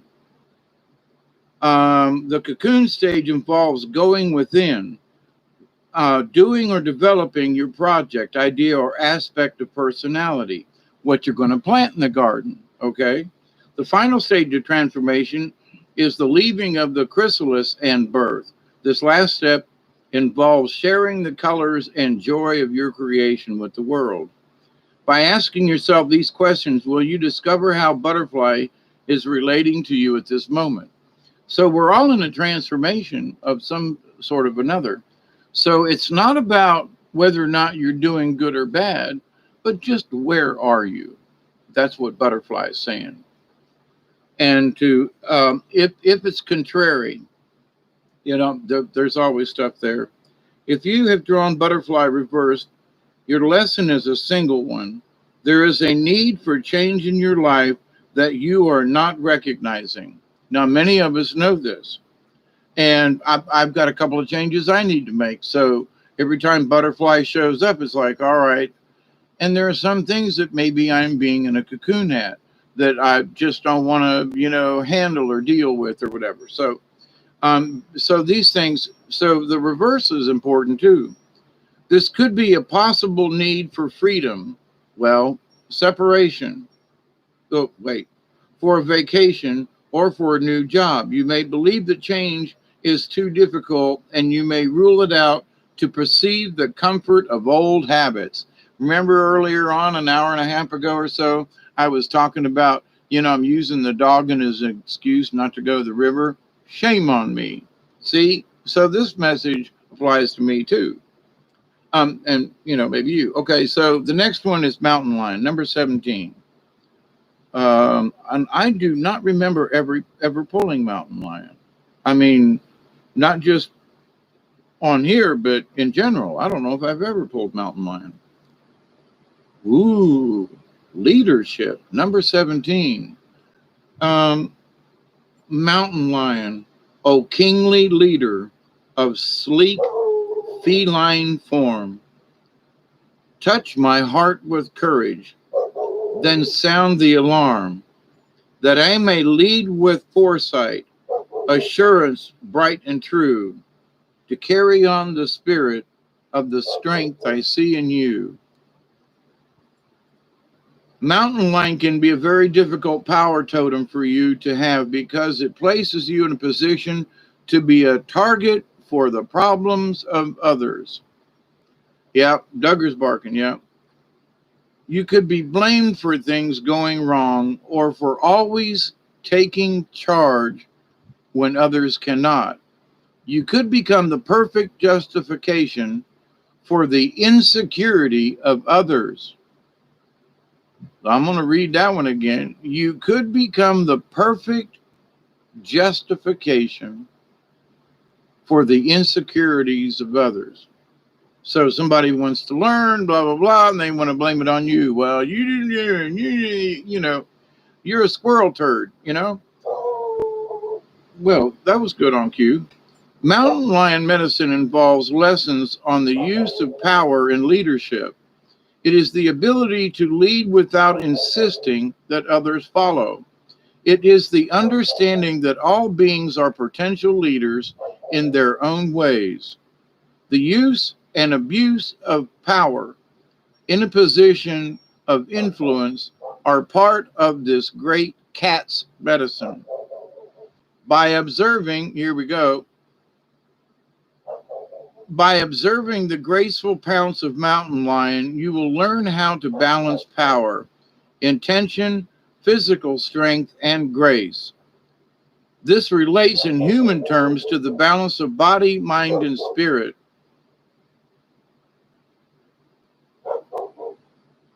Now, see, Duggar's talking to me. He's telling me there's something outside. Thank you, Teresa. What's Duggar? Because he don't do that. Y'all hang on. I got to take the flashlight out. Usually that's like there's something out there. There's something wrong. And it's out back here in the woods. Duggar.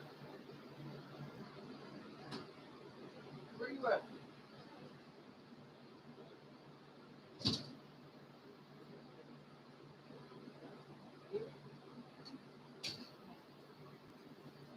Good boy. Good boy. Chase it away. Make him go away. There you go. There you go. Everybody says thank you. Come on, Doug. There. Come on up here for a bit. I'm almost done.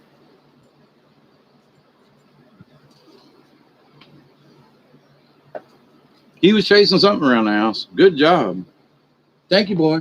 Good man. Good boy. Good boy. I'll be with you in a minute. Okay, so mountain lion is about leadership and sometimes stepping in where other folks may not be. And unfortunately, there's been times when I've been, whatever it was, other people just stand around and won't react or do something. And you have to jump in and go, well, look, hey, okay.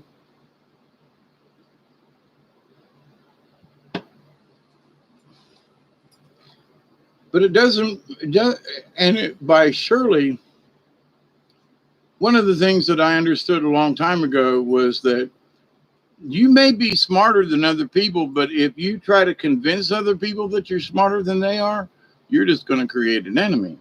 So the best thing to do is just be a good person. And if you're smarter than they are in something, then just leave it at that. It isn't about, competition. It isn't about the power. To use and abuse of power in a position of influence are part of this great cat's medicine. By observing the graceful pounce of mountain lion, you will learn how to balance power, intention, physical strength, and grace. So if you know something and you have the power of the knowledge and you abuse it, or, and you can abuse it by thinking you're better than they are because you have the knowledge. Can't do that. This relates in human terms to the balance of body, mind, and spirit. The giant feline never wastes anything. It only kills what it needs for survival. Remember I was talking about, eating more than we need, and 3 meals a day and blah, blah, blah. Okay. The female lion is the hunter who graces her table in a style akin to mother energy. If mountain lion has come into your dreams, it is time to stand on your convictions and lead yourself to where your heart takes you. Others may choose to follow, and the lesson will multiply. If you have pulled the card of mountain lion, You may be asking to review the purpose behind your personal beliefs. You may need to discover whether or not your plans include a pride of cubs wanting to be like you or to share your dreams. If you are already a leader, the question may be whether or not the time has come to push the cubs out of the cave. If you are aligned with cat medicine, you are considered to be the king of the mountain and never allowed to be human or vulnerable. The pitfalls are many, but the rewards are great.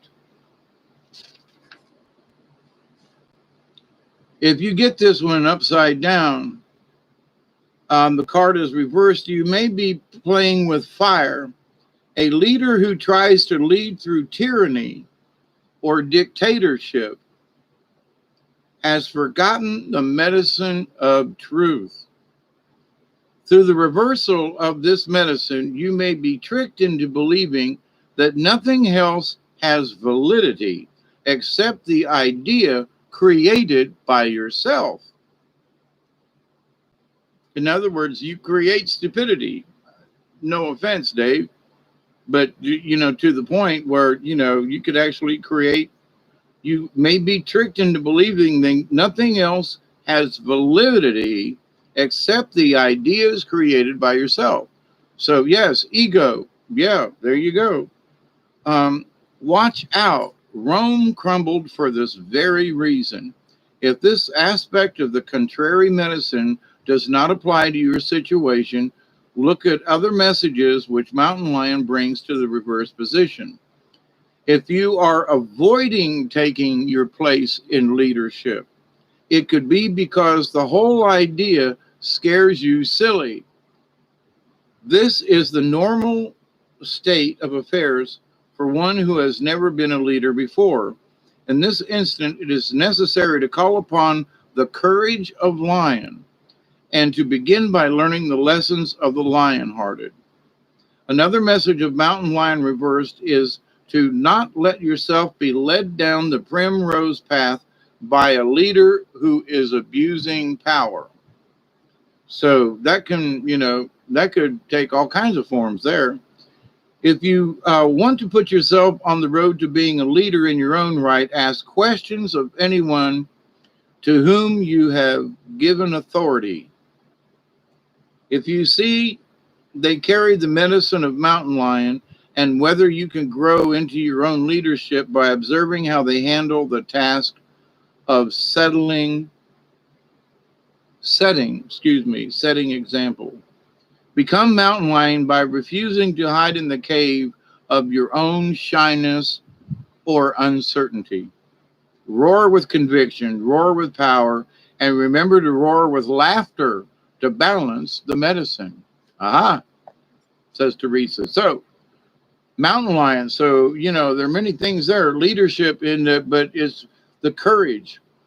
So, the courage to be yourself. Now, the next one is frog, and I think it was upside down, but it was one way, and then I pulled it and flipped it over. So, but I usually read the contrary anyway. But frog, number 38. Lizard came up the other day, and now it's frog. So curious, we got a couple of reptiles. Anyway, quick sip.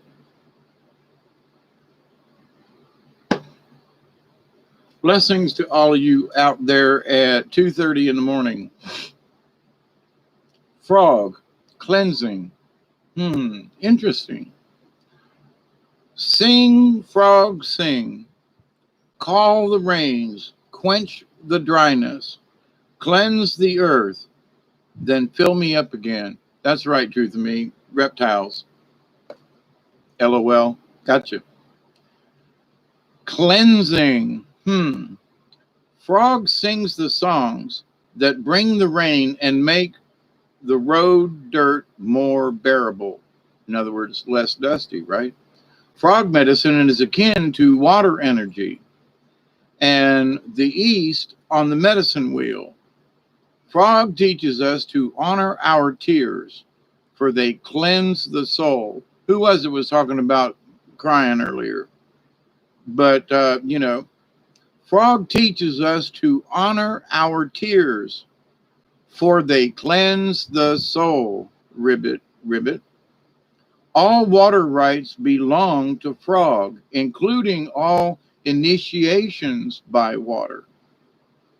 Water prepares and cleanses the body for sacred ceremony. It is the element we understand best in the womb. Frog, like ourselves, is a polywog in the fetal waters and only learns to hop after it experiences the world of fluidity. Ooh, that was a big one. The transformation into adulthood prepares frog for its power to call in the waters of the skies, the rain. In knowing the element of water, frog can sing the song that calls the man to earth. I'm sorry. I got on a different pair of glasses. Let me switch. I'm rereading this. That's a little better.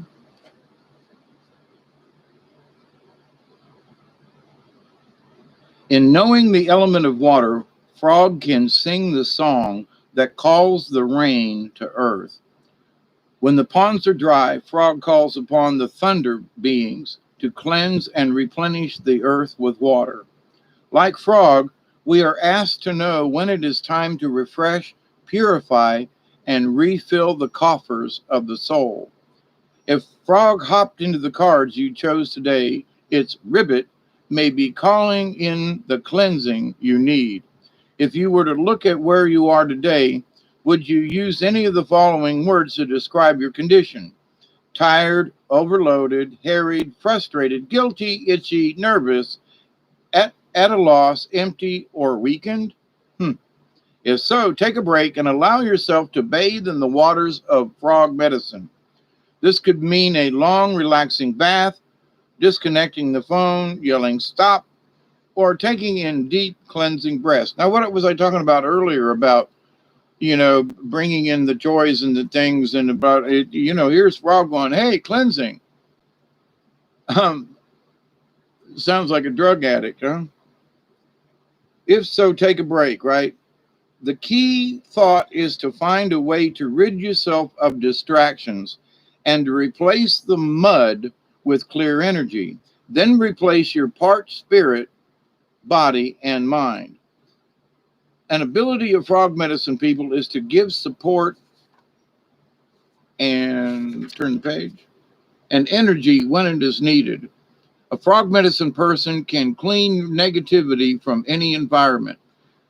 Many mediums or clairvoyants who work with cleansing haunted houses carry frog medicine. Many of the world's seers use water on their hands when tapping into other realms of reality due to water's superconductive nature. Scrying. Frog speaks of a new life and harmony through its rain song. The deep tones of frog's ribbits are said to be a call to the thunder beings, thunder, lightning, and rain. The ribbit is the heartbeat that comes into harmony with Father Sky and calls for the replenishment needed. Call to frog and find peace in the joy of taking time to give to yourself. A part of this is cleansing yourself of any person, place, or thing that does not contribute to your new state of serenity and replacement. I talked earlier in this video about accepting and receiving. We have the choice to accept negativity or reject it. We can look at it and go, ooh, that's negative, but we don't have to accept it. We can grab a hold of it, but we can get rid of it just as quick. We don't have to, holding on to a letter with bad news and reading it and crying and is different than saying, this is a letter that's bad news. I'm just going to throw it in the trash. Now, this card was sort of upside down, so there's contrary. Frog slipped in the mud and is lying on his back, unable to right itself. Get ready for more mud in your eye. That could be true of all of us. The contrary position of frog can denote an unwillingness on your part to wipe the mire out of your life. Mud can turn from mire to bog to quicksand if you don't recognize its effect on your present situation. So are some of us, are we all full of a little bit of mud in our eye lately? Not our fault, but, the chaos around us, they're trying to throw mud in our eye. Is someone draining your energy? We were talking about that earlier. Are you allowing yourself to ride down the tubes with them? In other words, letting somebody bring your negativity down. Have you tried to settle someone else's quarrel and gotten in the line of fire? Talked about this earlier. Stop, it says. Recognize what it is that is mucking up the lily pond. Swim with frog. Frog's bug eyes see it all. Dive deeply and then hop to the next lily pad to catch the sun. In this way, you may see exactly what has been draining your energy. As at times, all of life's activities can be overwhelming, and we are being overwhelmed, aren't we? And everyone occasionally needs a break. I talked about this earlier on, that we all need to take a little bit of guilty pleasure once in a while, just for us, without being, contrary frog can signal one of these moments, but can also portend a time of feeling waterlogged. In feeling waterlogged, you may be dealing with too many emotions or feelings. This is to say that the world is too much with you, or that you have immersed yourself in one idea or activity to the exclusions of all other facets in your life. I was talking about digging down a rabbit hole and keep going, and what good does it do you? Here we go. Hop onto other lily pads or visit other ponds for a while. Negativity is drawn to you when you refuse to give yourself the time and space needed to assume a new viewpoint. Oh boy, negativity is drawn to you when you refuse to give yourself the time and space needed to assume a new viewpoint.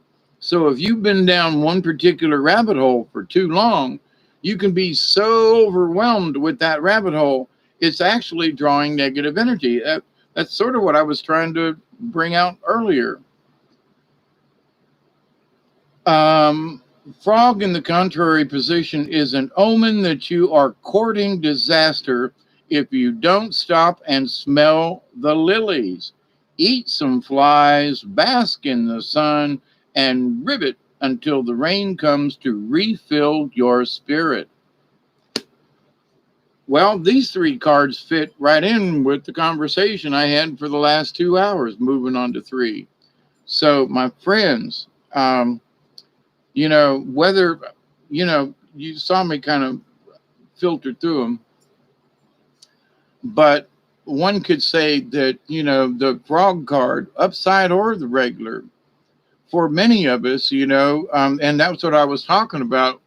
We've got to take a moment of joy, and that's the joy is hummingbird, and it's come up a couple of times in the card. So hummingbird tells us we have to see the joy in life, and here's frog telling us, hey, listen, we may have covered ourselves in mud too much, and that maybe we need to just dive down and see. And I was bitching earlier myself about not going to the river. I'm covered in mud. I need to go to the river, in that sense. My spirit needs cleansing because I haven't been to the river in a couple of months, and shame on me,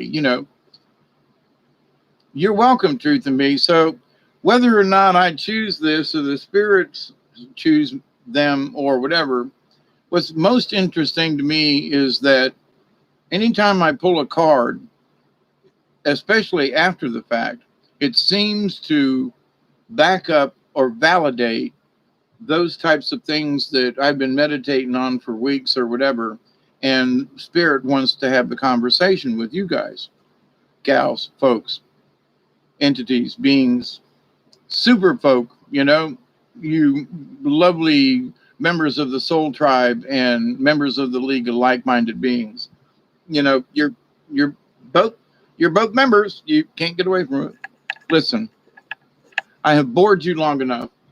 Thank you so much. I am humbled by your presence, by your contributions, and mostly because you care. And not about me, but you care about the tribe. You care about other things. You care about the universe.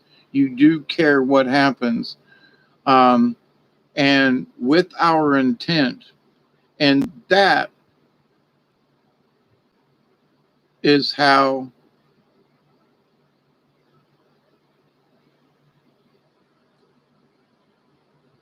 we prove to ourselves which needs to be done, because Butterfly says we need to find out where we are spiritually.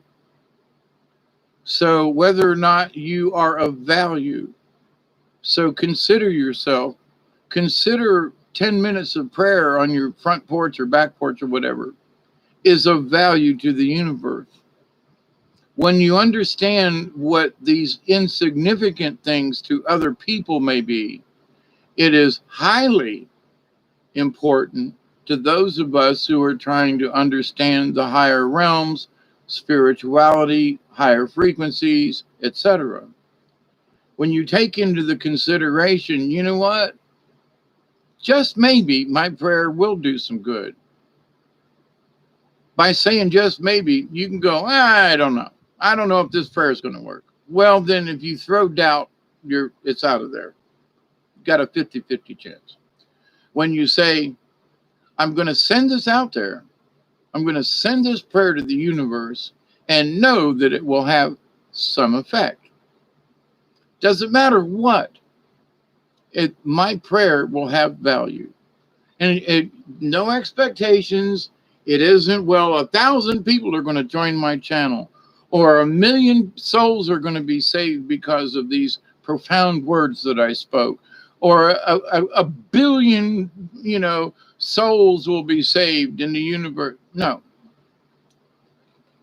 I do hope that one soul will be enlightened for their own journey, not for my sake. But that's expecting too much. Although I've learned that you all show me that there's value. So you're proof. So it's a yin and yang, not yin and yang, it's a positive, actually. So understand, when you think you have no value, just stop and put it into perspective. Each one of us is a light on the Christmas tree. We're each a pinpoint of light in the universe. If those stars weren't there, we wouldn't have the Milky Way. The Milky Way is zillions of stars. And if those stars weren't there, there wouldn't be a Milky Way. So if our lights start going out, there goes the Milky Way. And what do we want to do? We want to preserve the Milky Way, right? Be the frequency you want to receive. So, my friends, thank you for your time. Thank you for your efforts. Thank you for the fact that you continue to want to learn and to do better. We were all in the same boat in that. We are shamans in training. And understand that it seems like the universe is backing up. Now I say what I say to you, and with humbleness, and I tell you what they want, what needs to be said from the universe. Because my point of view on some of this stuff is like maybe slightly different than yours. Because I'll, have a meditation on this conversation that we were having now, and go, well, you know what about this or that, or how about this, and what do you feel about that, for myself. So in that, there's always learning. There's always value if we accept that there is. Well, it's all a test. Is it? Well, it's a test of our patience. Remember, make sure, because I looked at it as from a shaman's point of view many years ago. I was guilty of this. So, well, this is a test. Creator's testing me. Great Spirit's testing me. My spirit guide's testing me. And everything was a test. And then I stumbled one day, literally, and fell flat on my face. And the thing that came out was, so you want another test? Are you not be well, why did you throw me to the ground? To get your attention, you idiot. Life is life. It's not a test. If you make it a test, we're going to throw shit in your way. You want to be tested? Okay. But the thing is though, who's the scorekeeper in this test of life? Now, I can test my skills by playing Mahjong, or I can test my patience by listening to an idiot YouTube video. I can test my strength, and me and the dog go kayaking soon. You hear that, dog? But to the point, though, I know I've been kind of mired up a little bit in the muck, and I've been making excuses for not going to the river, when the only excuse is I was, well, for whatever reason, didn't think I could, would, should, whatever. Anyway, so yeah, there's messages in all of this, and I find value in it. So if you think they have no value, just remember we are a part of the great cosmos. And oh, hell yes, we have value. And to struggle and say, I went a lot of my life thinking everything is a sacrifice. I have to sacrifice for the good of I have to sacrifice for see, the same thing. Everything's a sacrifice. Or, wait a minute. Well, then where's the fun in life if everything's a freaking sacrifice? Let me beat myself up some more. I'm going to, well, some people enjoy getting flogged, but not me. So, but the idea, though, that, some people derive pleasure from pain, not I. And some people see the value in that. I don't. But the value of life in itself, is it a test? It is a sacrifice. And if we convince ourselves that we're sacrificing and being tested all the time, then we ain't going to have no fun at all. You know what I'm saying? So be careful with the words that you use, and be careful with the setting that you place. And now we know what we're talking about, but these words have power, and we don't want that power to be taken from us. So my friends, I love you very much. I do.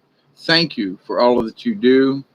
Truth in me, celebrate instead of sacrificing. Thank you, Teresa.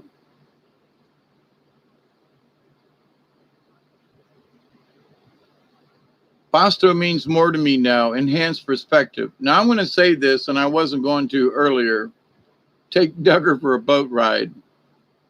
The idea of using acronyms, whatever, the Basto thing, I have not used it, and if you've noticed, I have not said it. I think there is something else attached to that Basto statement. It is my own personal belief. I'm not going to say anything against anybody who uses it, but being of service to others sounds that I am allowing myself to be a servant. And I am a servant to no one. I am a friend, I am a colleague, but I am no one's servant. Now, I can help in a lot of ways, influence this, but do I have value to others? Do I have something of value that is, can be used for whatever reason? But to be of service to others, to me, is a magical, and not in a good way, and I don't use it. I would recommend you seriously reconsider what you're saying every time you use it. And people are Basto this, Basto that, and it's like you're telling everyone that you agree to be a servant. That's false. Okay? Pay attention to what's going on. The idea of Basto has been thorn in my side. I've been wanting to say something for a long time, and I'm going to leave it for the end of this video. I love you all, but be careful of being of service, to be a servant to someone else. Are you sure that's what you want to be? Be honest with yourself and be careful with every time you use it. It's like you're saying the Pledge of Allegiance every time. I'm Busto, I'm Busto. And now you want other people to be of service to follow you. No, I say we should be of value to others. And no acronyms. Just be who you are. And by being the best person you can be, you will be of value. And that can be a service or not to someone else without being a servant. I'm adamant about this. I'm not going to use the word. I'm not going to reply it back to you. Basto, this is one of the last times. I probably will do a separate video about this, but think about the magic that's attached to this of allowing, you want other people to be servants to each other. No, no, no, no, it's wrong. We are not servants. No. We are equals. We are not servants. We bring value with our lives. So pay attention to what you're doing every time you use that phrase. I won't use it. I haven't used it. And I'm going to try my best not to beat up people about it. I'm not going to say anything in the chat, but I want you all to stop and think about how you're using it over and over and over and over and over again. Okay? And you want others to be, I'm saying you should be careful. We understand what it means, but there's something sneaky. My spirit guides are saying, tell your people, stop using it. We get it. Give them cosmic hugs. Send them blessings. But to invite other people to be servants to other people, no. We want to be valuable to each other equally. You have a talent, I have a talent. That is our service to the universe, if you will. But it's to be of service to others is to be subservient. And I don't think any of us mean that. And for whoever came up with it, with the acronym, before you use it again, think about it, please. We understand what you mean, but it doesn't necessarily mean that's what's going out to the universe. My body is a temple. No, my body is a vessel. A temple is something that's made out of wood and stuff like that. A temple suggests altars and this, and this is my vessel. This is my human vessel. Okay.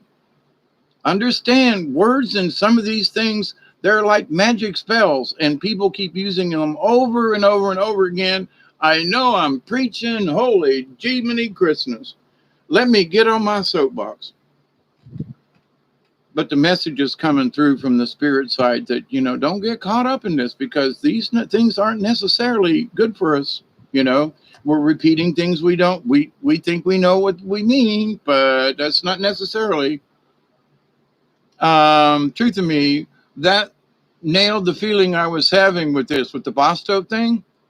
David Castle, it's all perspective. I think being of service and being in slavery are two different things, to each his own. See, David, I'm not bitching at anybody. I'm just saying that it's repeated so many times. What's that mantra? We got to be careful. Delaney says, I agreed. I thought about that. I'm nobody's servant. I'm a pimp. Yep. Thank you. Truth of me, I've said the same thing to people as what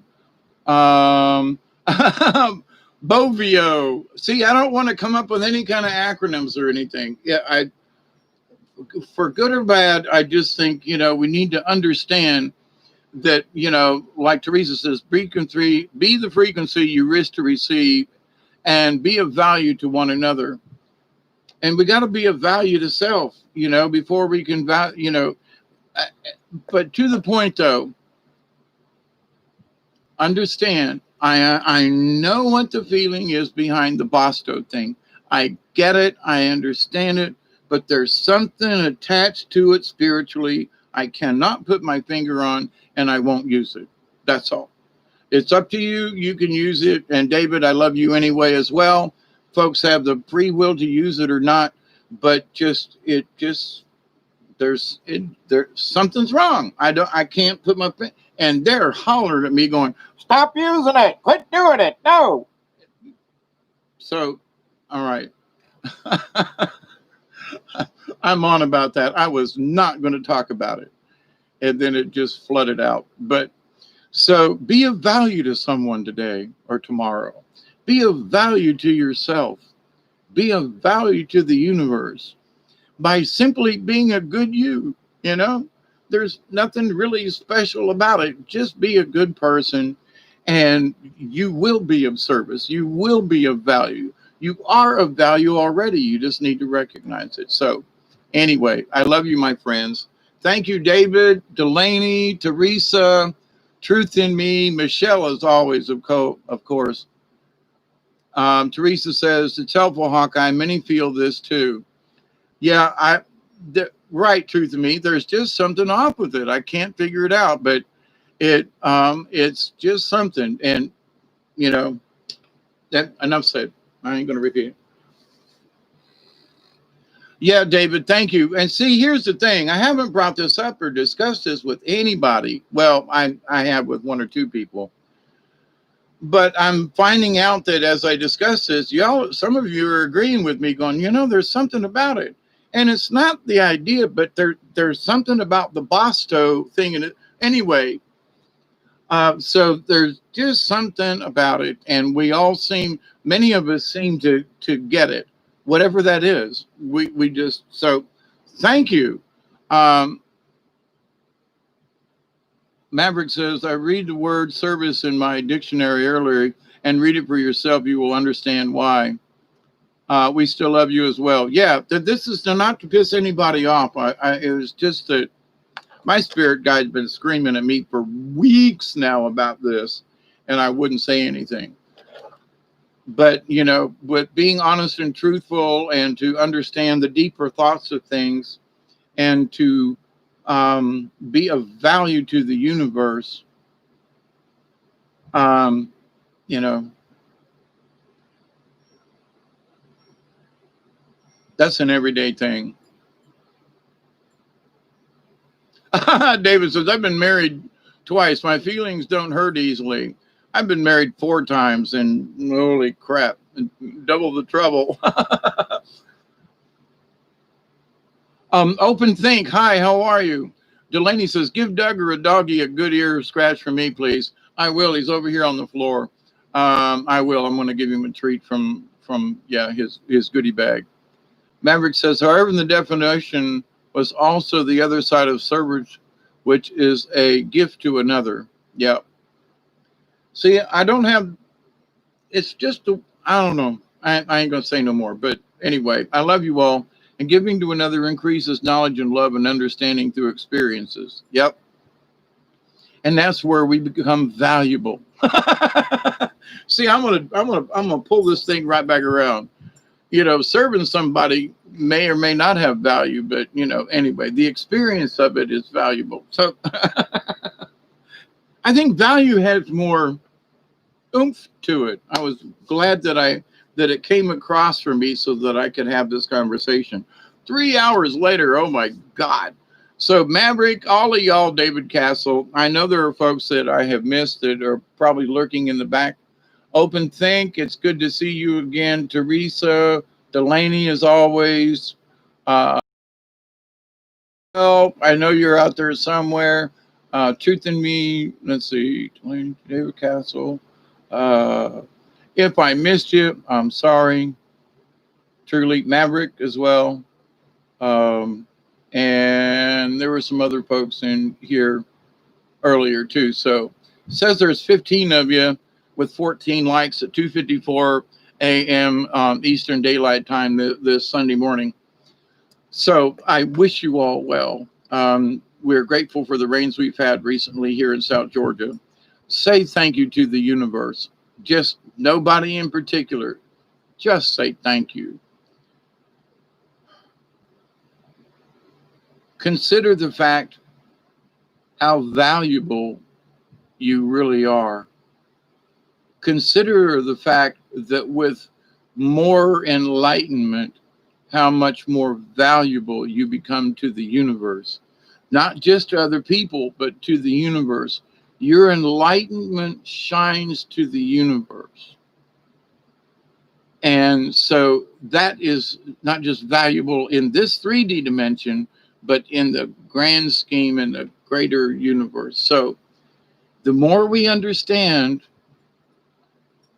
the value of our value, the higher learning and understanding increases. So, my friends, Estee Montfort hiding in the background. Thank you, brother. Everyone, much love. Just peeking. Thank you. It's all right. You're participating by being here. David Castle, loving having conversations, and we don't have to agree, but can still have an intelligent conversation. Exactly. I'm not here for you guys to follow me and do and this, that, and the other thing. It's to prompt the thought for you. So, with that, oh, calm down, Duggar. Duggar, calm down. Calm down. It's just a cat. I haven't fed the cats today, and they're coming up to the house. It's okay. I'm going to go feed the cats. You just relax. Just relax. Delaney says to give you a hug. I mean, a scratch, Duggar. So anyway, yes, we can have an intelligent conversation. And yes, we can agree to disagree. And yes, and we're still a part of this universe regardless of that. So thank you, David, and everybody. So after 3 hours and 1 minute, 3:01:40 or 08, I love you all. Thank you. My deepest respects and high honor for each and every one of you, because you honor me with your presence and with your laughter and your jokes and your comments and your participation in this universe. Thank you. You continue to humble me by your presence. I thank you. So with that, I will continue the prayers, and I continue to pray that each and every day, each and every one of you will learn to accept, receive, and to share the knowledge, the healing, and the wisdom from the universe. Each and every day, I pray that you, your friends, your family, all of your relatives, and all of your relations, past, present, and to come, will learn to accept, receive, and continue to share the healing, the knowledge, and the wisdom from the universe. And as that law of three, I continue to pray that each and every one of you will continue to receive and to accept, reject the chaos, and to share the information that you have received. In this grand scheme of the universe with all this chaos, we're going to get through this one way or the other. So my friends, thank you, Maverick, David Castle, Truth in Me, Teresa, etc. Everybody, thank you. Have a good Sunday. Big paw and hugs. Thank you. Wee! Thank you, Truth in Me. Estee Montfort, thank you for participating. As always, all y'all. Do not refuse to give a gift. Wait, Maverick says, do not refuse a gift if accept creates an increase in vibration, love, and light. Some gifts aren't worth it, and that's up to us to discern and accept for ourselves. But that comes with knowledge, that comes with the wisdom, and that's part of why we're here. So ween, everybody. Have a great Sunday. I love you all. I do. Thank you so much. So with that said, gotta go feed the cats and give Duggar a scratch, and he's looking at me like, you're gonna get off that thing now or not? So I love you all. Be safe, okay? Until next time, TTFN from South Georgia. I love you all. Bye.